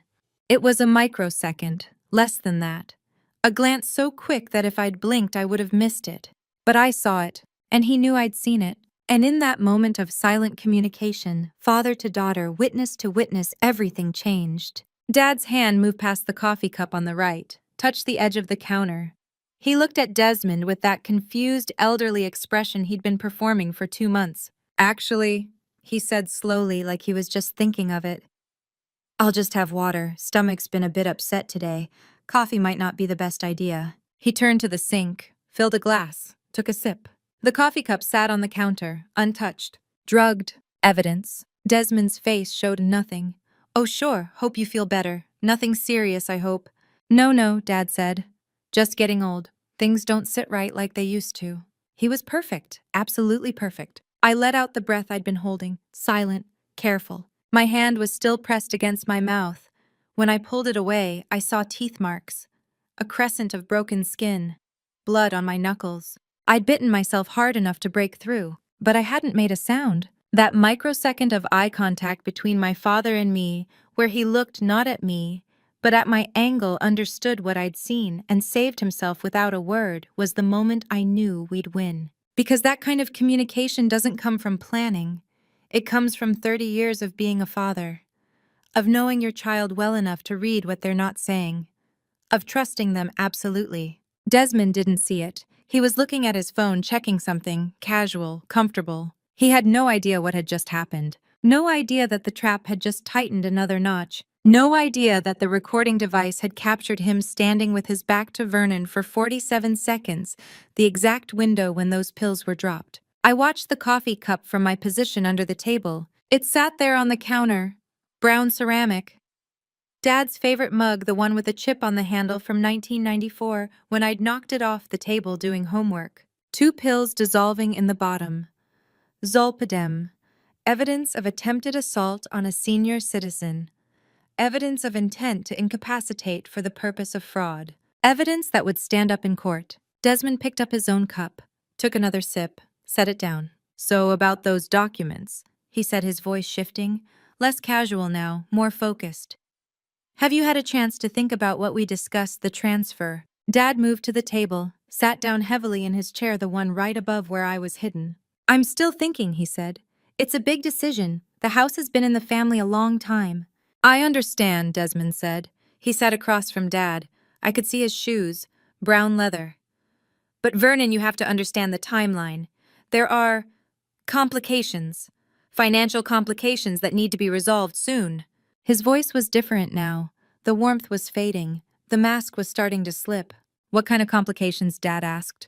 And Desmond, thinking his sedatives were about to kick in any minute, thinking Vernon would be unconscious soon, thinking he'd already won, started to tell the truth. Desmond thought the sedatives would kick in any minute. He thought Vernon would be unconscious soon. He thought he'd already won. That's why he started telling the truth. Vernon, he said, and his voice cracked on the name. I need you to understand something. Brent Wolfe wants his money, and he doesn't take no for an answer. I'd never heard that name before, Brent Wolfe. From under the table, I watched Dad's face. He didn't react. Just sat there with that confused, elderly expression he'd perfected over 2 months. Who? Dad asked slowly. Brent Wolfe, Desmond repeated. He's the one who fronted the money for the dealership expansion. The one I told you about. Oh, Dad said. Right, how much was that again? Desmond's hands were shaking. I could see them from my angle. He picked up his coffee cup, the one that wasn't drugged, and took a sip to steady himself. It started as a business loan, he said, for inventory, to expand the lot. But things got complicated. Complicated how? Dad asked. The silence stretched. 3 seconds, 5, 7. This was Dad's strategy. Curtis had probably coached him on it. Ask a simple question, then wait. Let the silence become unbearable until the other person fills it. Desmond filled it. The dealership wasn't doing as well as I thought, he said. The margins were tighter, competition from the bigger lots. I thought I could turn it around. I just needed time. Dad said, neutral, giving nothing. So I took some risks. Desmond continued. His voice was getting faster now, more desperate. Tried to recoup the losses, football betting, underground operation. Nothing illegal. Well, technically it's illegal, but everyone does it. I thought I had a system. I thought I could predict the outcomes. He laughed. It sounded hollow. I was wrong, he said. The losses piled up. And Brent, he's not the kind of person you can just tell, I need more time. He wants collateral, real collateral, property. When Dad asked, what? When did this start? Another silence, shorter this time. About 3 years ago, Desmond said. The betting, the debt, it's been getting worse. 3 years. While I was giving Colleen $400 a month, while I was signing withdrawal authorizations for dealership investments. While I was sleeping next to him every night thinking we were building a life together. I pressed my hand over my mouth again. The bite mark from earlier throbbed. Dad's coffee cup sat on the table above me, still full, untouched, the drugged one. Desmond's hands shook so badly now that he had to set his own cup down. The contrast was surgical. You need to understand what it's like to watch someone you loved for 12 years disintegrate in real time. To hear him confess to years of lies while sitting 3 feet above your head. To know that every word is being recorded and will be used to destroy him. And to know that you can't make a sound. The dealership was never really profitable, Desmond said. His voice was barely above a whisper now. I told you it was breaking even. I told everyone that. But the truth is, it's been hemorrhaging money for 2 years. I kept it running by doing things I shouldn't have done. What things, Dad asked? Desmond looked at him, looked around the kitchen.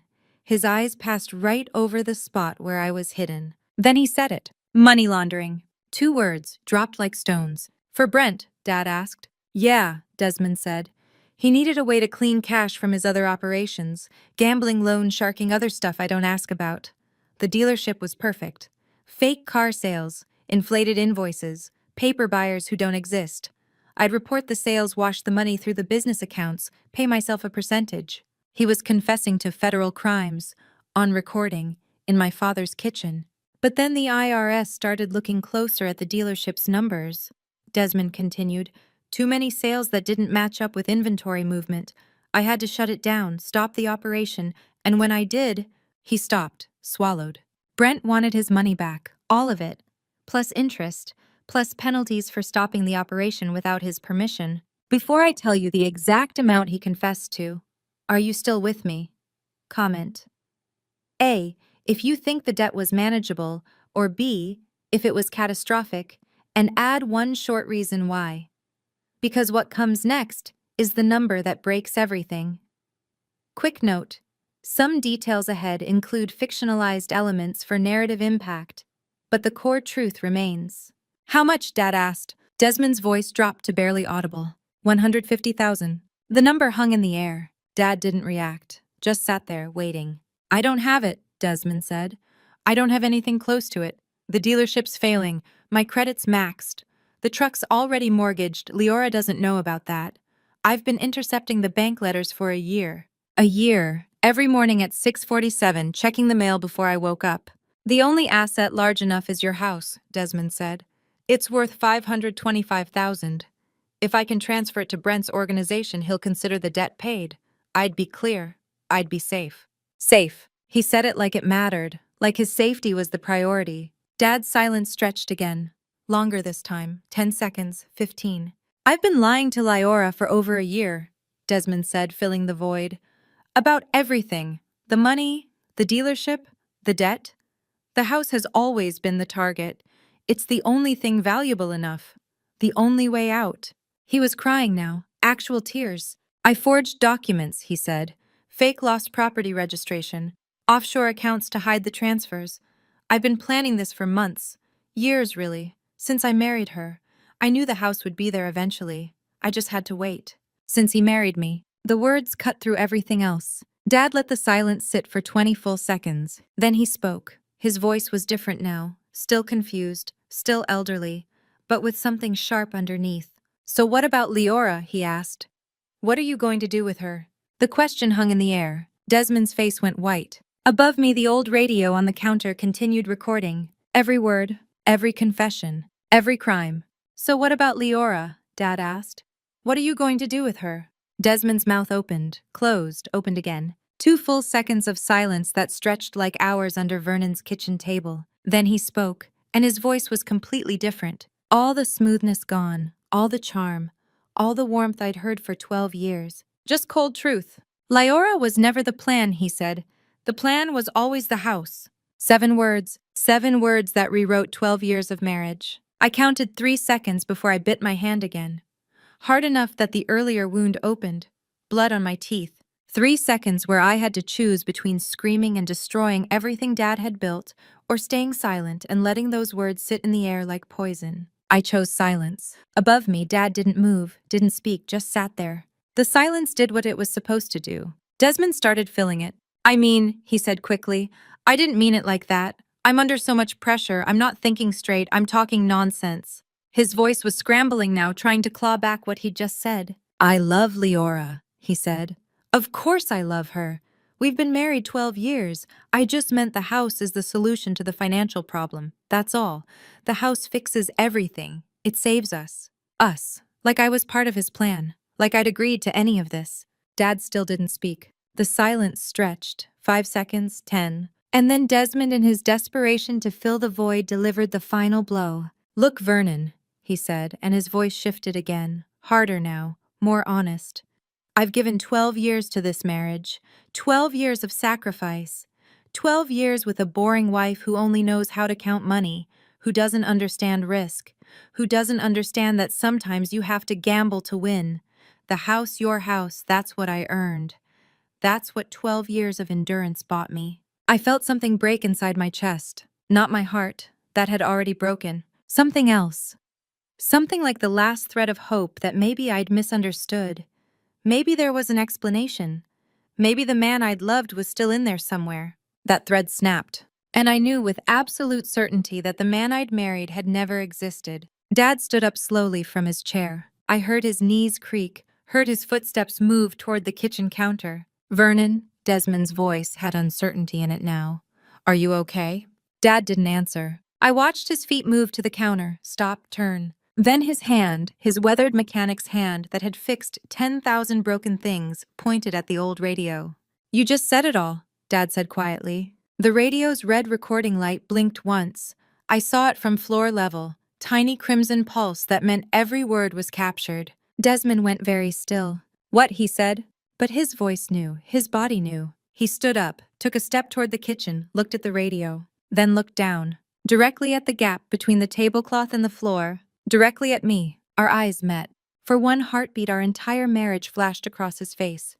Every dinner, every morning, every lie, every moment I'd believed him. Then it dissolved into something else. Fear. My body decided before my brain did. I crawled out from under the table, stood up. My dress was wrinkled. My hair was disheveled. My face had dried tears and fresh blood on my hand from where I'd bitten myself to stay silent. I looked at him. He looked at me. 2 seconds. That's how long it took him to cycle through his responses. Shock, then fear, then incredibly a smile, forced, desperate. Honey, he said, what are you doing here? I didn't know I can explain. You said I was never part of the plan, I said. My voice was calm, accountant calm. The kind of calm that comes from finally seeing the numbers add up.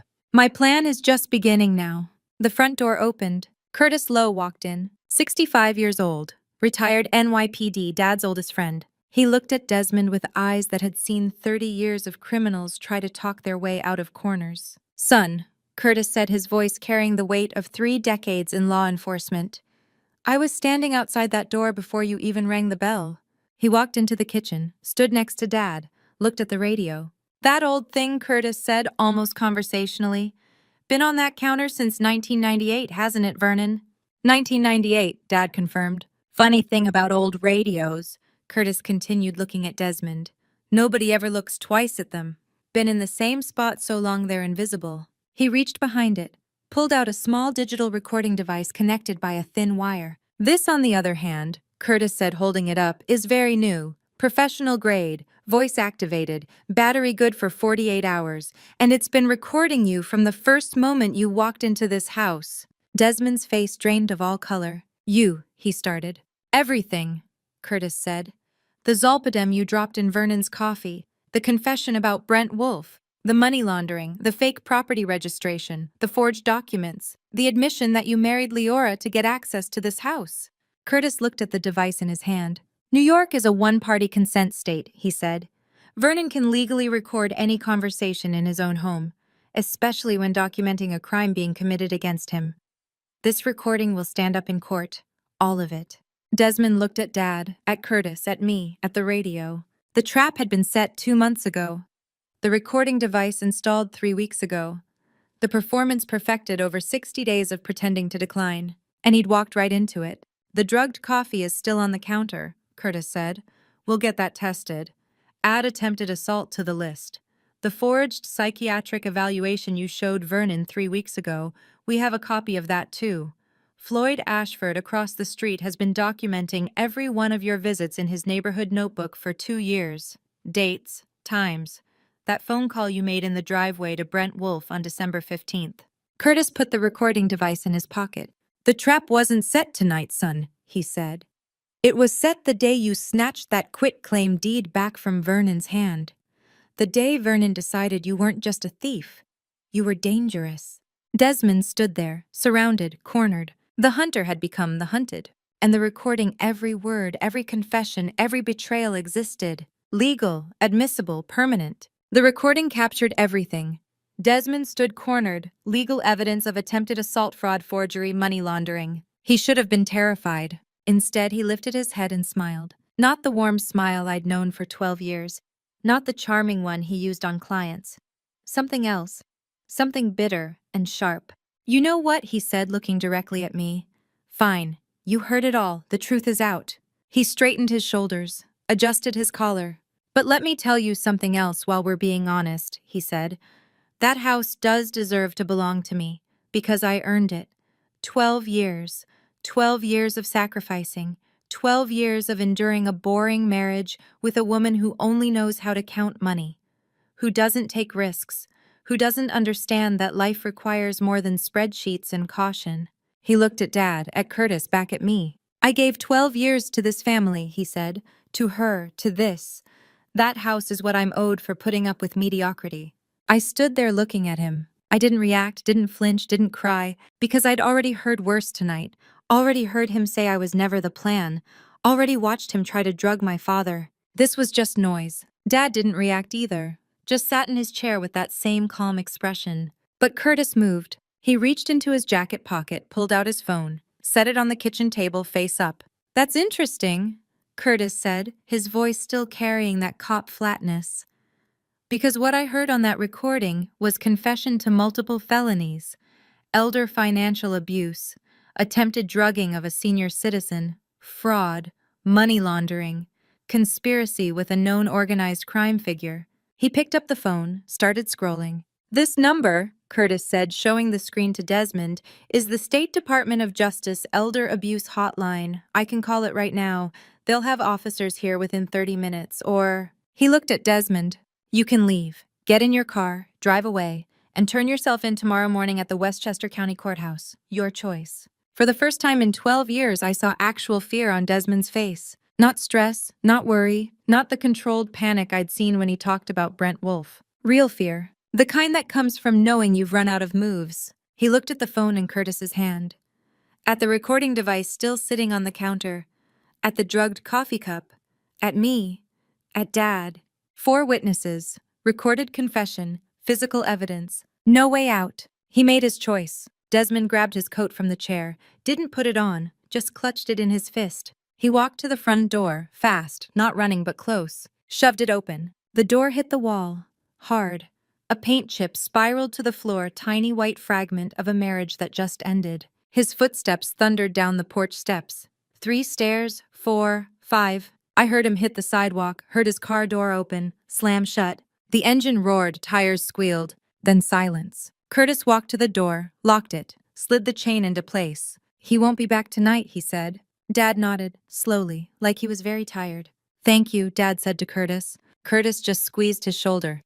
I'm going to go back to my place. Call me if anything changes. I'll have my phone on all night.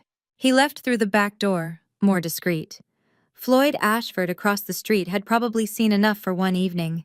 And then it was just Dad and me, in the kitchen where I'd crawled under a table 3 hours ago, where I'd bitten my own hand to stay silent, where I'd watched my husband try to drug my father and confess to 12 years of lies. I walked to the sink, turned on the water. It ran cold, clear, the sound filling the kitchen, and I cried. Not loud, not dramatic. My shoulders shook, but no sound came out. 12 years of marriage to someone who'd never existed. 12 years of thinking I was building a life when I was really just the collateral in someone else's con. My shoulders shook, but no sound came. 12 years of keeping things together, of being the calm one, of not making scenes trained me too well. I felt Dad's presence before I heard him. His footsteps on the linoleum, slow, careful. Then his hand on my shoulder. Heavy, warm, steady. "Dad's here," he said. 2 words. That's all. Not "it'll be okay." Not "don't cry." Not "we'll figure this out." Just "Dad's here." And somehow that was everything. Because for 12 years I'd been alone. Even when Desmond was in the room. Even when we were lying next to each other in bed. Even when we were having dinner, or watching television, or pretending to be a normal married couple. I'd been alone, carrying the weight of a life I didn't understand. Making excuses for things that didn't add up. Ignoring instincts because I wanted to believe in something that had never been real. But right now, standing at my father's kitchen sink with water running and my shoulders shaking and blood still on my hand from biting myself to stay silent, I wasn't alone. The water ran. I cried. Dad's hand stayed on my shoulder. We stood there for 5 minutes, maybe 10. I lost track of time. Finally, I turned off the tap, wiped my face with the back of my hand, looked at Dad. He looked older than I'd ever seen him. Tired, but also something else. Relieved. "How long have you known?" I asked. My voice was raw. "Since the wedding," he said. "Maybe before, I couldn't prove it. Not until he got desperate enough to make mistakes." 2 months, I said. "You've been planning this for 2 months." "Longer," Dad said. "I've been watching for 12 years, planning for 2 months." He pulled out a chair, sat down heavily. "I needed you to hear it yourself," he said. "If I'd told you, you might have doubted. Might have wanted to give him another chance. Might have thought I was wrong." He looked at me with those mechanic's eyes that had fixed 1,000 broken things. "But if you heard it yourself," he said, "there'd be no doubt." I sat down across from him, at the walnut table where I'd hidden 3 hours ago, where my mother had served breakfast for 28 years, where the recording device had captured every word of my husband's confession. "What happens now?" I asked. Dad reached across the table, put his weathered hand over mine. "Now," he said, "we make sure he can never do this to anyone else." "Now we make sure he can never do this to anyone else," Dad said. I nodded. Went home, didn't sleep, sat on my bed looking at the ceiling until the sky started to lighten. At 6 a.m. I got up, put on the same coat I'd been wearing, drove to Westchester County Family Court. The family court opens at 7:30 a.m. I was waiting at the door at 7:15, still wearing yesterday's coat. The security guard unlocked the glass doors at 7:28. Looked at me standing there alone. "You okay, ma'am?" he asked. "I'm fine," I said. "I just need to file something." He let me in. I walked to the clerk's office, filled out the paperwork, divorce petition, emergency motion for state asset freeze, request for protective order. My handwriting was steady, accountant handwriting, the kind that fills out forms for a living. At 7:45 a.m., I walked to the filing window. The clerk was a woman in her 50s, reading glasses on a chain, kind eyes that had probably seen 1,000 desperate people walk up to this window. She looked at my forms, then looked at me. Really looked. My coat was wrinkled. My eyes were red. And on my right elbow, visible when I handed her the paperwork, was a smear of floor wax. Residue from crawling under Dad's kitchen table 12 hours ago. "Would you like to sit down and rest for a moment?" she asked gently. "You look like you've had a hard night." "No," I said. "I want to file before 8 a.m. She held my gaze for 3 seconds, then nodded. Stamped the petition, filed the emergency motion, entered it into the system. "The asset freeze will be processed within 2 hours," she said. "By 9 a.m., all jointly held assets will be frozen pending court review." "Thank you," I said. I walked out of the courthouse at 7:52 a.m. By 9 a.m., every car on Desmond's dealership lot would be sealed. Couldn't be sold, couldn't be moved, couldn't be used as collateral for anything. Brent Wolf's leverage just evaporated. I drove to work, sat at my desk, opened my email. 14 messages from Desmond. The first one sent at 11 p.m. last night, the last one at 6:30 this morning. Subject lines ranging from, "We need to talk," to, "You're making a mistake," to, "I can explain everything." I didn't open any of them, just forwarded them all to Curtis. Evidence. Saskia knocked on my office door at 9:15. "You're here," she said, surprised. "I didn't think you'd come in today." "Where else would I be?" I asked. She looked at me for a long moment, then closed the door behind her. "We need to compile everything," she said. Over the next week, Saskia became my war strategist. She pulled every piece of financial documentation from the last 12 years. Bank statements, tax returns, credit card bills, every receipt I'd saved, every authorization I'd signed. She cross-referenced Desmond's voicemails, which ranged from apologies to barely veiled threats with text messages. Time-stamped everything, built a chronological timeline of financial irregularities. She tracked Vernon's retirement account withdrawals, matched them to the papers Desmond had brought for signing. 47 signatures over 4 years, $12,000 drained in increments small enough to avoid detection. She found Celeste's nail salon receipts buried in Desmond's secondary account records, weekly transfers, startup capital, operating expenses. And then in a business credit search that took her 3 days to navigate, she found something else. She walked into my office on the 7th day after end day, set a folder on my desk. "You need to see this," she said. I opened it. Promissory note. $80,000. Issued by a credit institution I didn't recognize, one of Brent Wolf's shell companies, probably. Borrower name Celeste Townsend. Guarantor Desmond Hewitt. I stared at it. "He put a loan in her name," Saskia said quietly. $80,000. Used it to fund something, probably payments to Brent. But she's the one on the hook. If Brent forecloses, she loses everything first. The salon, her credit, everything. The floor wax stain on my elbow was still visible when the clerk stamped my petition.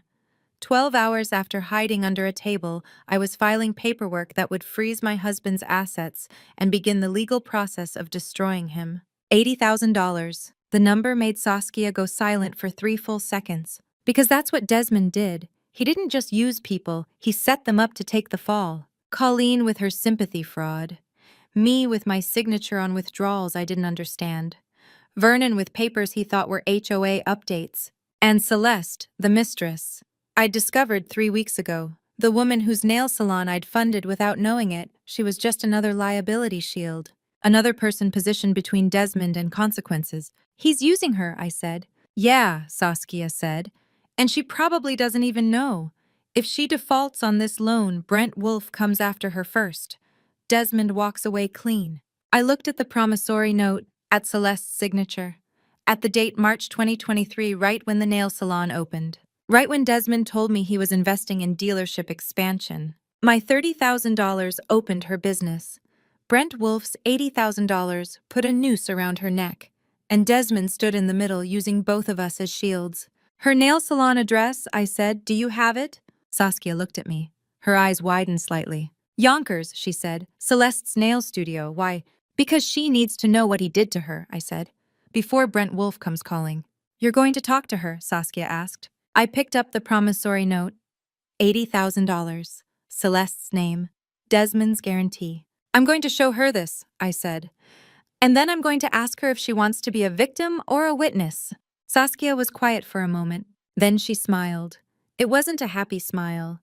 It was the smile of someone who'd just watched a chess player make a move that changes everything. "You're not going there for revenge," she said. "No," I said. "I'm going there for evidence, and maybe if she's smart, for an ally." Because the mistress wasn't just complicit. She was another victim. Another person Desmond had used and discarded and set up to take the fall. And if I could show her that, if I could prove it with an $80,000 promissory note in her own name, she might choose her own survival over his lies. The door chime at Celeste's nail salon rings at 7:45 p.m., 15 minutes after closing. I can see her through the glass, late 30s, dark hair pulled back, moving between stations with practiced efficiency. The lights are still on. She turns toward the sound, and for 3 seconds we just look at each other through the door. She doesn't unlock it right away. I hold up the folded paper so she can see it. Not aggressive, just visible. She stares at it, then walks to the door and turns the deadbolt. "We're closed," she says, her voice is careful, not hostile. "I know. This won't take long." I step inside. The salon smells like acetone and lavender. 4 stations, all immaculate. "I didn't come here to hit you." I unfold the promissory note and place it on the reception desk between us. "I came here because we have the same enemy." She looks at the paper. I watch her eyes move across the lines. $80,000. Her name. Desmond's signature as guarantor. October 2024. "Where did you get this?" Her voice is flat now. "Bank records. My lawyer found it last week." I don't sit down. Neither does she. Did you sign this? Yes. Did you know what it was for? She looks up at me. He said it was for business expansion, a second location. He had the whole pitch ready: market analysis, demographic projections, revenue forecasts. He made it sound like he was investing in me. But he wasn't. No, she touches the paper. He was using my credit to cover his gambling debt, wasn't he? It's not a question, I nod anyway. $80,000. She says it like she's tasting something bitter. I've been making payments for 3 months. 1,500 a month. I thought I was building something. You were, just not what he told you. She walks to one of the salon chairs and sits on the armrest, perched, ready to move. Why are you showing me this? Because he's letting you take this. Do you know that I stay standing? When this goes to court, your name is primary. If he declares bankruptcy, the bank comes after you first. You lose this place, maybe your house, everything you built before you ever met him. She's quiet for a long moment, then you filed for divorce.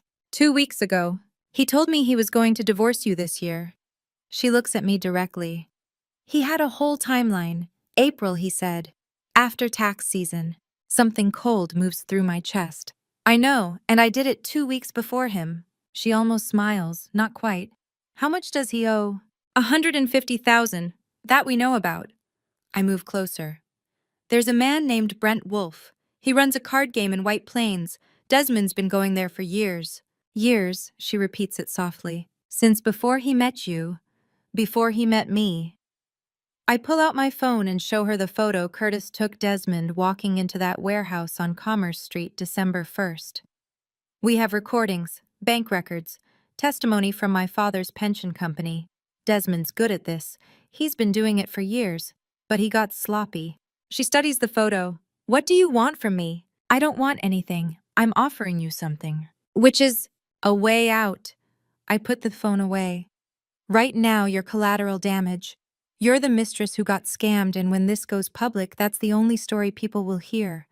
But if you come forward first, if you document what he did to you, you're not the other woman. You're another victim. And that changes everything. Here's what nobody tells you about confrontation: the moment before someone decides is completely silent. Celeste sits on that armrest looking at the promissory note, and I can see her doing the math.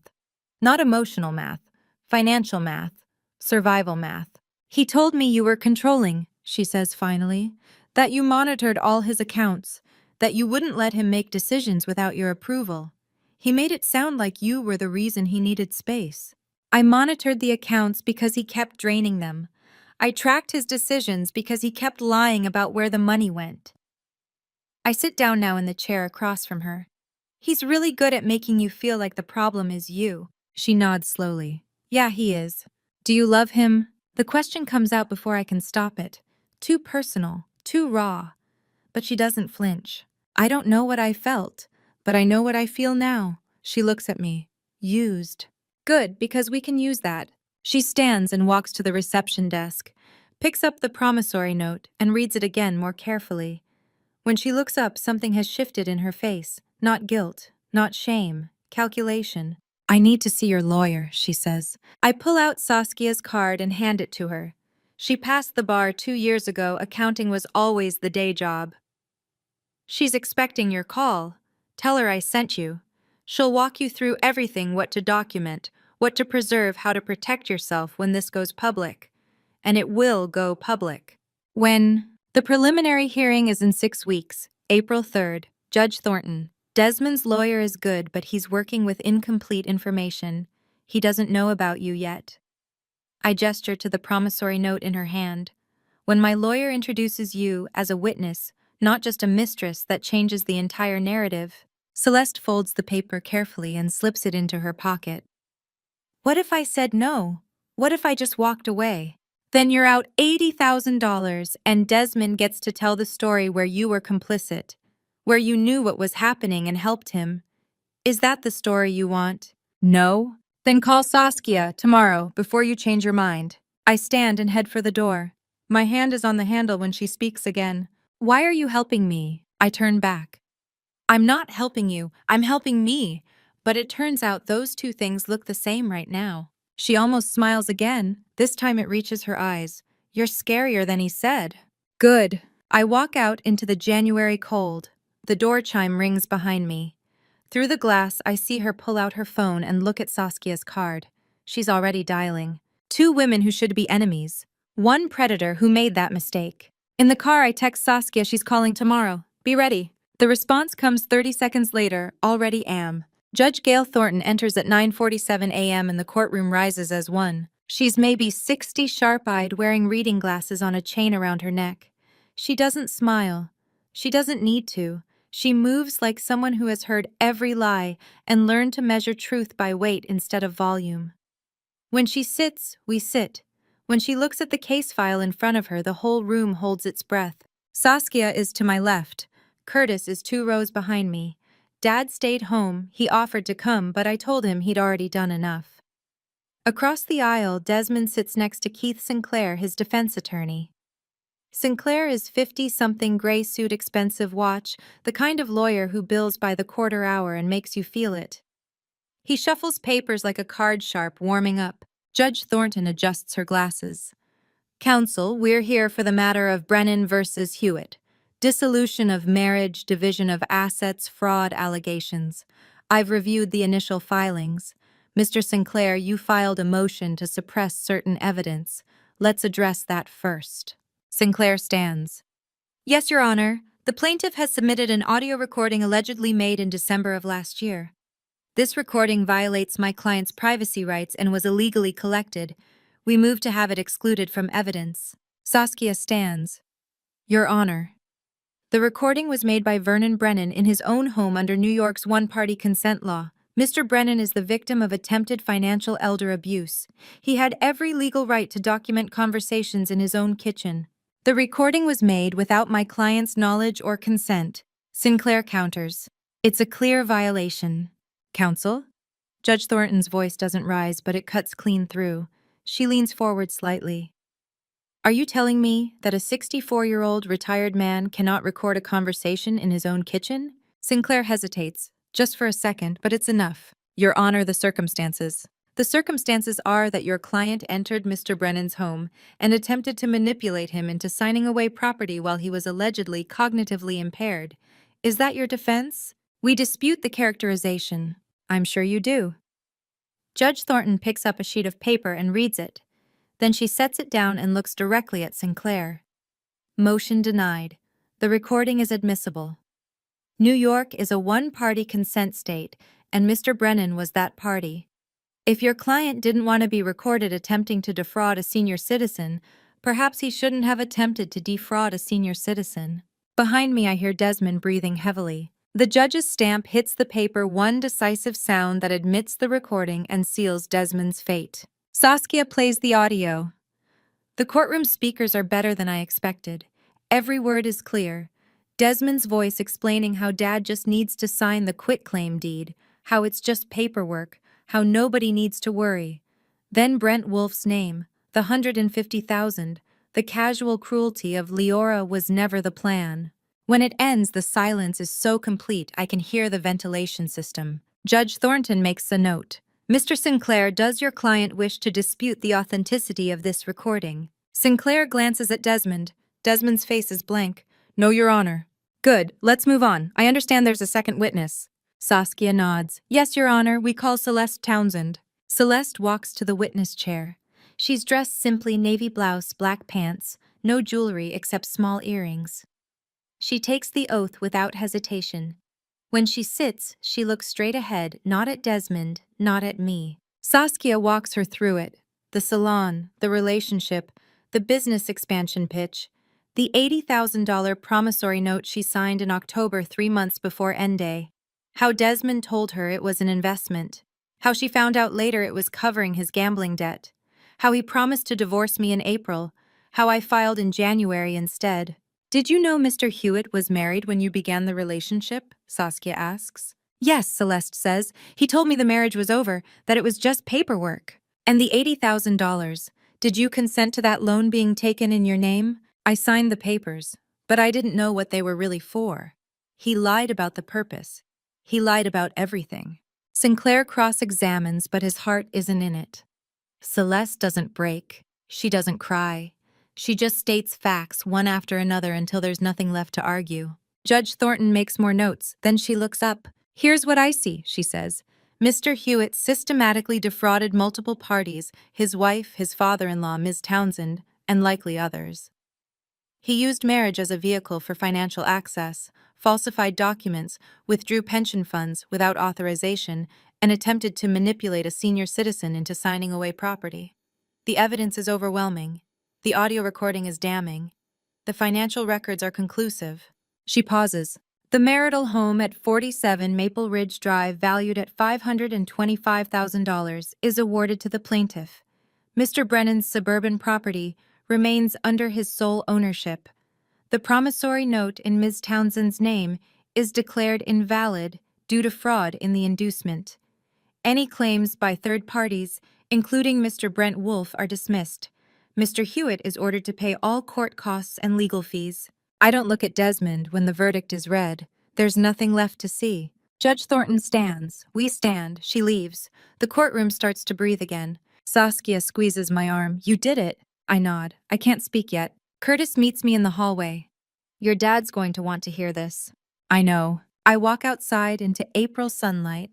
The courthouse steps are granite worn smooth by decades of people walking away from verdicts. I pull out my phone and dial. He picks up on the first ring. It's over, Dad, I say. Silence, then all of it. All of it. The house, your house, everything. Another pause. When he speaks again, his voice is steady and warm. Dad's making coffee. Would you like to come over? I walk toward my car, leaving the courthouse behind. Yes, I say, I would. Dad's kitchen smells like coffee and decades. I sit at the walnut table while he pours 2 cups, slow and careful, like the verdict still needs to settle. We don't talk about the trial. We don't need to.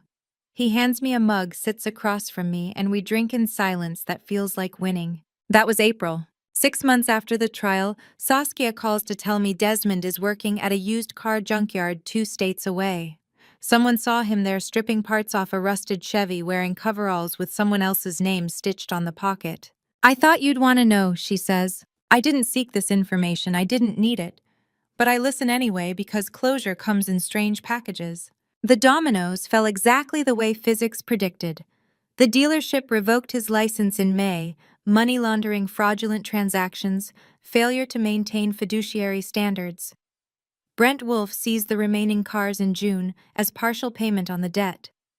The state revoked Desmond's passport in July when he failed to comply with a court-ordered asset disclosure. No assets, no income, no allies. Friends drifted as the story spread the way friends do when the story gets too complicated to explain at dinner parties. So he works at a junkyard now, not because I wanted revenge, because he ran out of choices. From dealership manager to junkyard worker, perfect poetic justice. The kind of irony that writes itself. Thank you for telling me, I say to Saskia. Then I close the laptop and go back to work on the consulting office application. Life doesn't pause for epilogues. In September, the criminal investigation that began after the trial expands. Colleen is arrested at the supermarket where she works complicity in financial fraud against an elderly person concealing criminal assets. The police walk her out past the produce section while customers pretend not to stare. I hear about it from Curtis, who heard it from someone who heard it from someone else. I don't go to see her arrested, I don't need to. I think about the number instead. $43,200. 9 years of monthly payments. Desmond called it pity. The court called it conspiracy. I call it closed. Brent Wolfe is prosecuted in October for organized usury and extortion. The state built a file 2 inches thick, 12 years of victims' ledgers kept in a storage unit, interest rates that violated every statute on the books. His lawyer argues he was just running a card game. The prosecutor argues he was running a criminal enterprise. The jury takes 4 hours. Criminal justice is complete. Everyone faces consequences. I open my laptop and move on. In August, 2 months before Colleen's arrest, Dad and I spend 2 days at the walnut table doing what we should have done years ago, securing his house against anyone who might ever try to take it again. We establish a living trust, a life estate deed that guarantees his residency for as long as he lives. Updated ownership documents registered with the county. Fraud alert registration with New York's Elder Protection System. Curtis handles the notarizations, brings his stamp and his reading glasses, spreads the papers across the table like a man who has done this before. "Well," he says when the last signature is dry, "now things are exactly as they should be." Dad nods. He reads every clause, every line, the way someone reads a contract when they've learned what happens if you don't. The same walnut table 6 months ago I hid beneath it in tears. Today I sign legal documents on top of it in silence. On the last night after Curtis leaves, Dad makes coffee. Decaf this time because it's nearly 10 p.m., and neither of us is 20 anymore.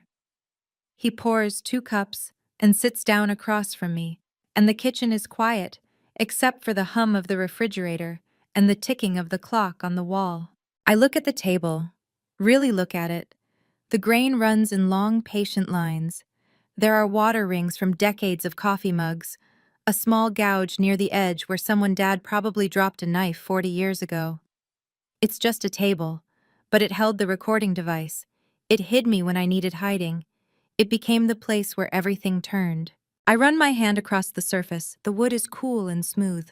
"Dad," I say, "why did you choose to hide me under the table that night instead of sending me home?" He doesn't answer right away. He takes a sip of coffee, sets the mug down carefully on one of the water rings, looks at me the way fathers look at daughters when they're deciding how much truth fits in one conversation. Then he says, "Because I know you."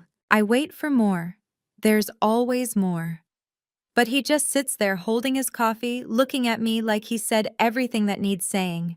"What does that mean?" I ask. "It means I know you," he repeats. Not unkindly, not evasively, just stating a fact the way you state that water is wet or winter is cold. I stare at him. He stares back. There's something in his expression I can't name. Not pity, not pride, not quite. Something older than both. Something that feels like recognition. "Dad, you'll figure it out," he says. He stands up, rinses his mug in the sink, sets it in the dish rack. "You always do." He pats my shoulder on his way out of the kitchen.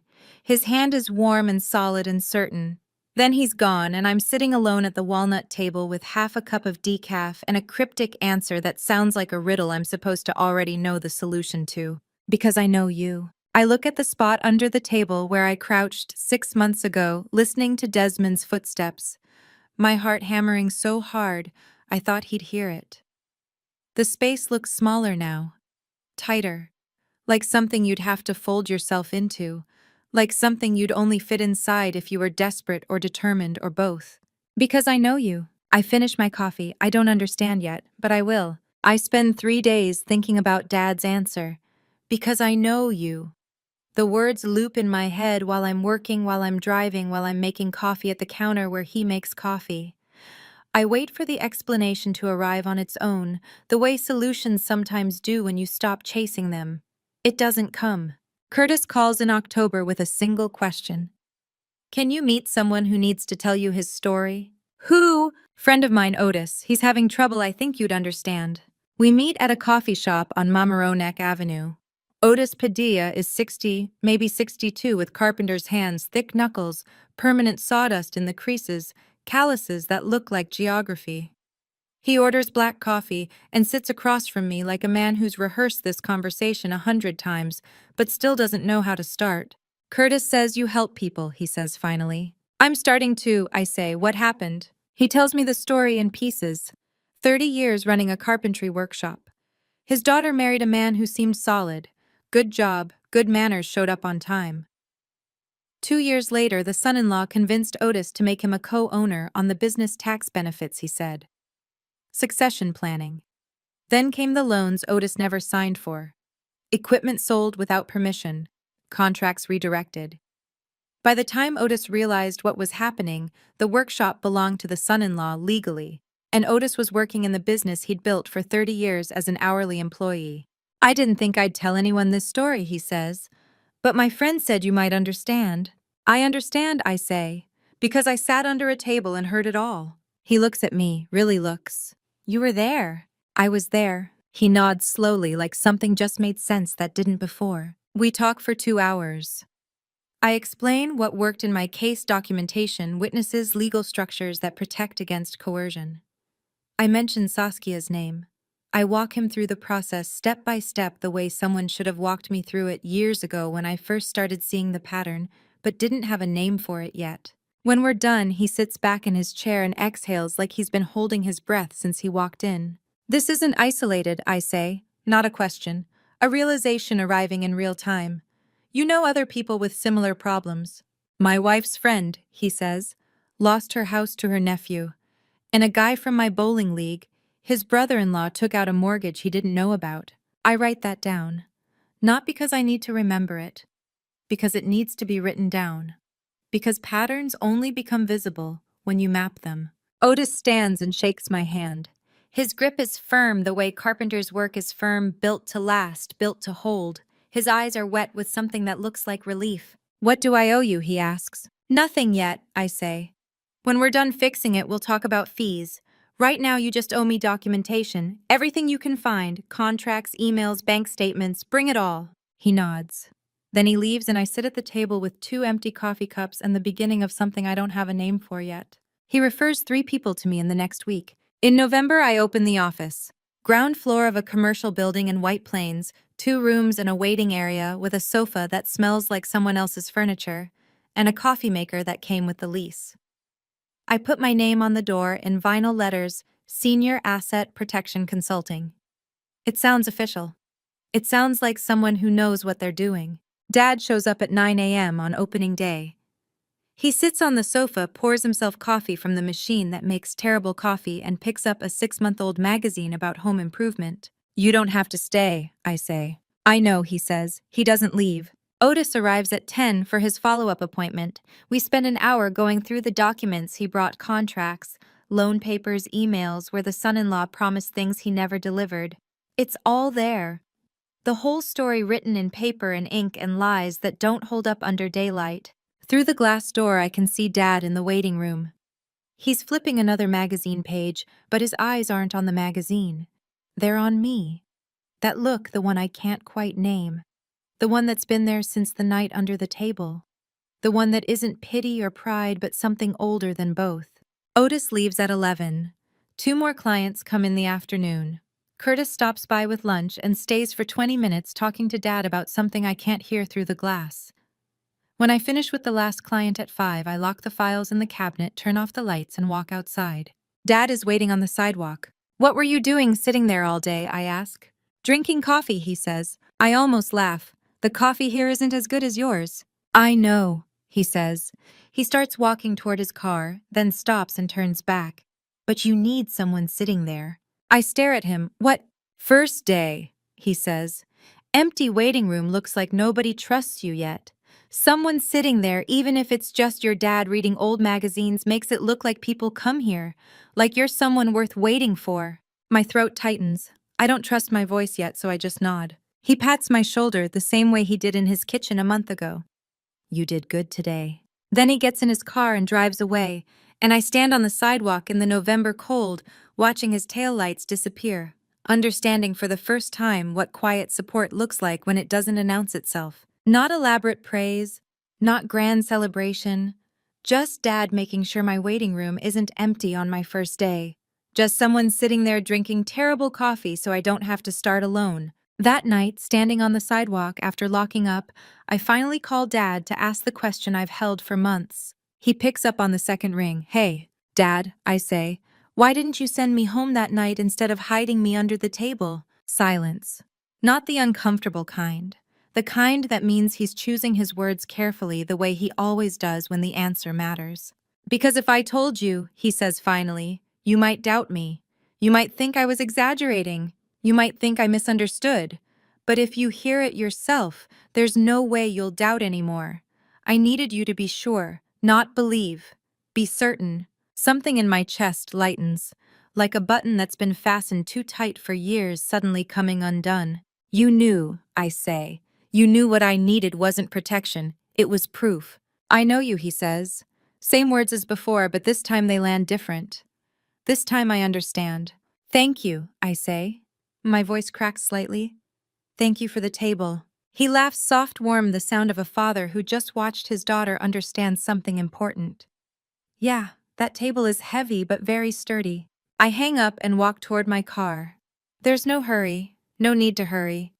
The November air is cold but not biting. The streetlights cast yellow pools on the pavement.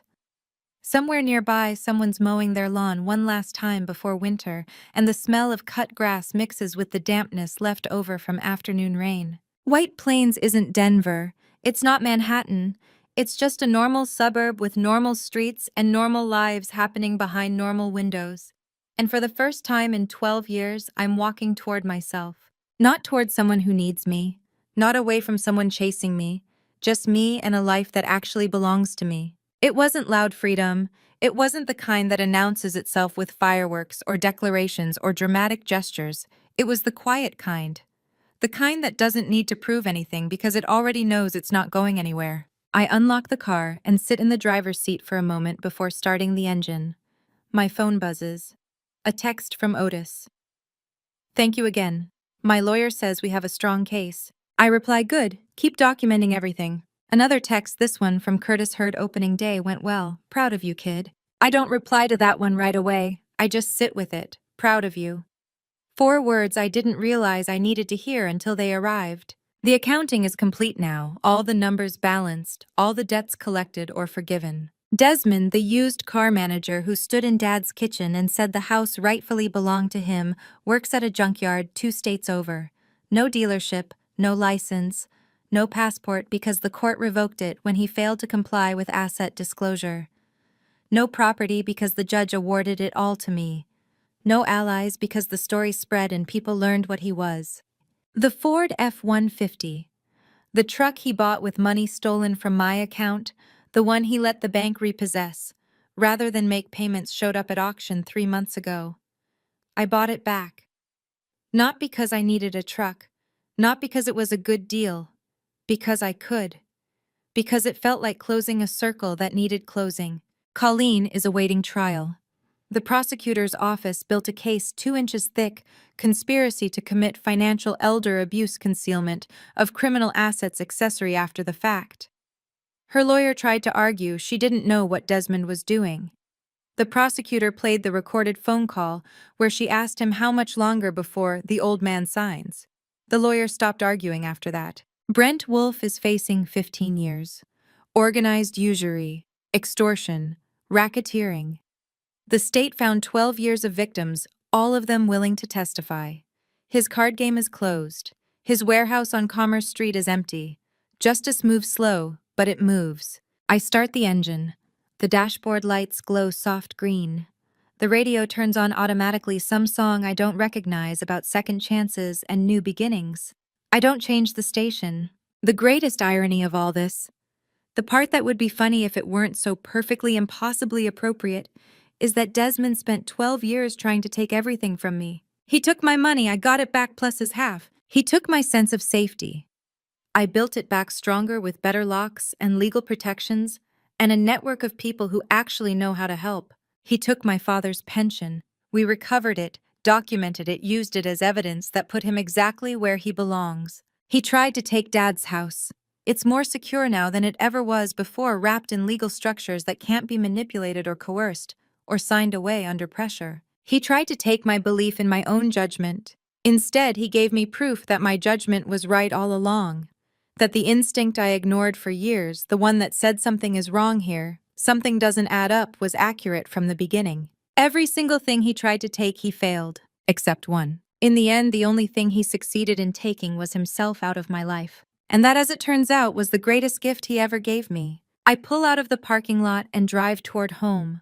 The house with my name on the deed, the one I almost lost, and then fought to keep, and finally won. The streetlights guide me through intersections I know by heart now. Left on Maple Ridge, right at the stop sign.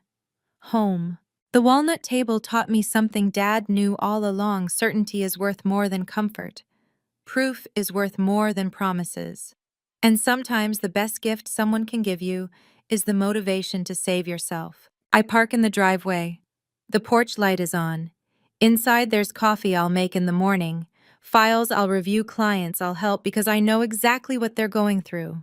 But tonight I just sit in the car for one more moment, engine off, breathing the quiet. Free. And to you listening to my story, Remember this, sometimes the people closest to you are the ones hiding the deepest secrets. Looking back, I realize I ignored so many red flags because I wanted to believe in the life I thought we were building. I convinced myself that love meant trusting blindly, that questioning meant failing. Don't make my mistake. Trust your instincts when something feels wrong. Family betrayal doesn't always announce itself. It hides in plain sight, wearing the mask of someone you love. What I learned is that protecting yourself isn't giving up on people. It means documenting what you see, asking questions when things don't add up. This wasn't about family revenge, it was about survival. When you face family betrayal, you don't have to choose between love and self-protection. I believe God gave me that table for a reason, to hear the truth and find strength to act on it. The lesson isn't that people will hurt you. It's that you're stronger than their lies. I'd love to hear your thoughts. Have you experienced family betrayal? What would you have done? Was this justice or family revenge? Drop a comment below. If this story resonated with you, share it with someone who might need it. And if you want more stories like this, subscribe to the channel. I share new stories every week about family revenge, forgiveness, and finding your way forward. Thank you for staying until the end. Your time means more to me than you know. One final note: while based on real experiences, some details have been adjusted for storytelling. What remains true is the lesson. I hope it stays with you.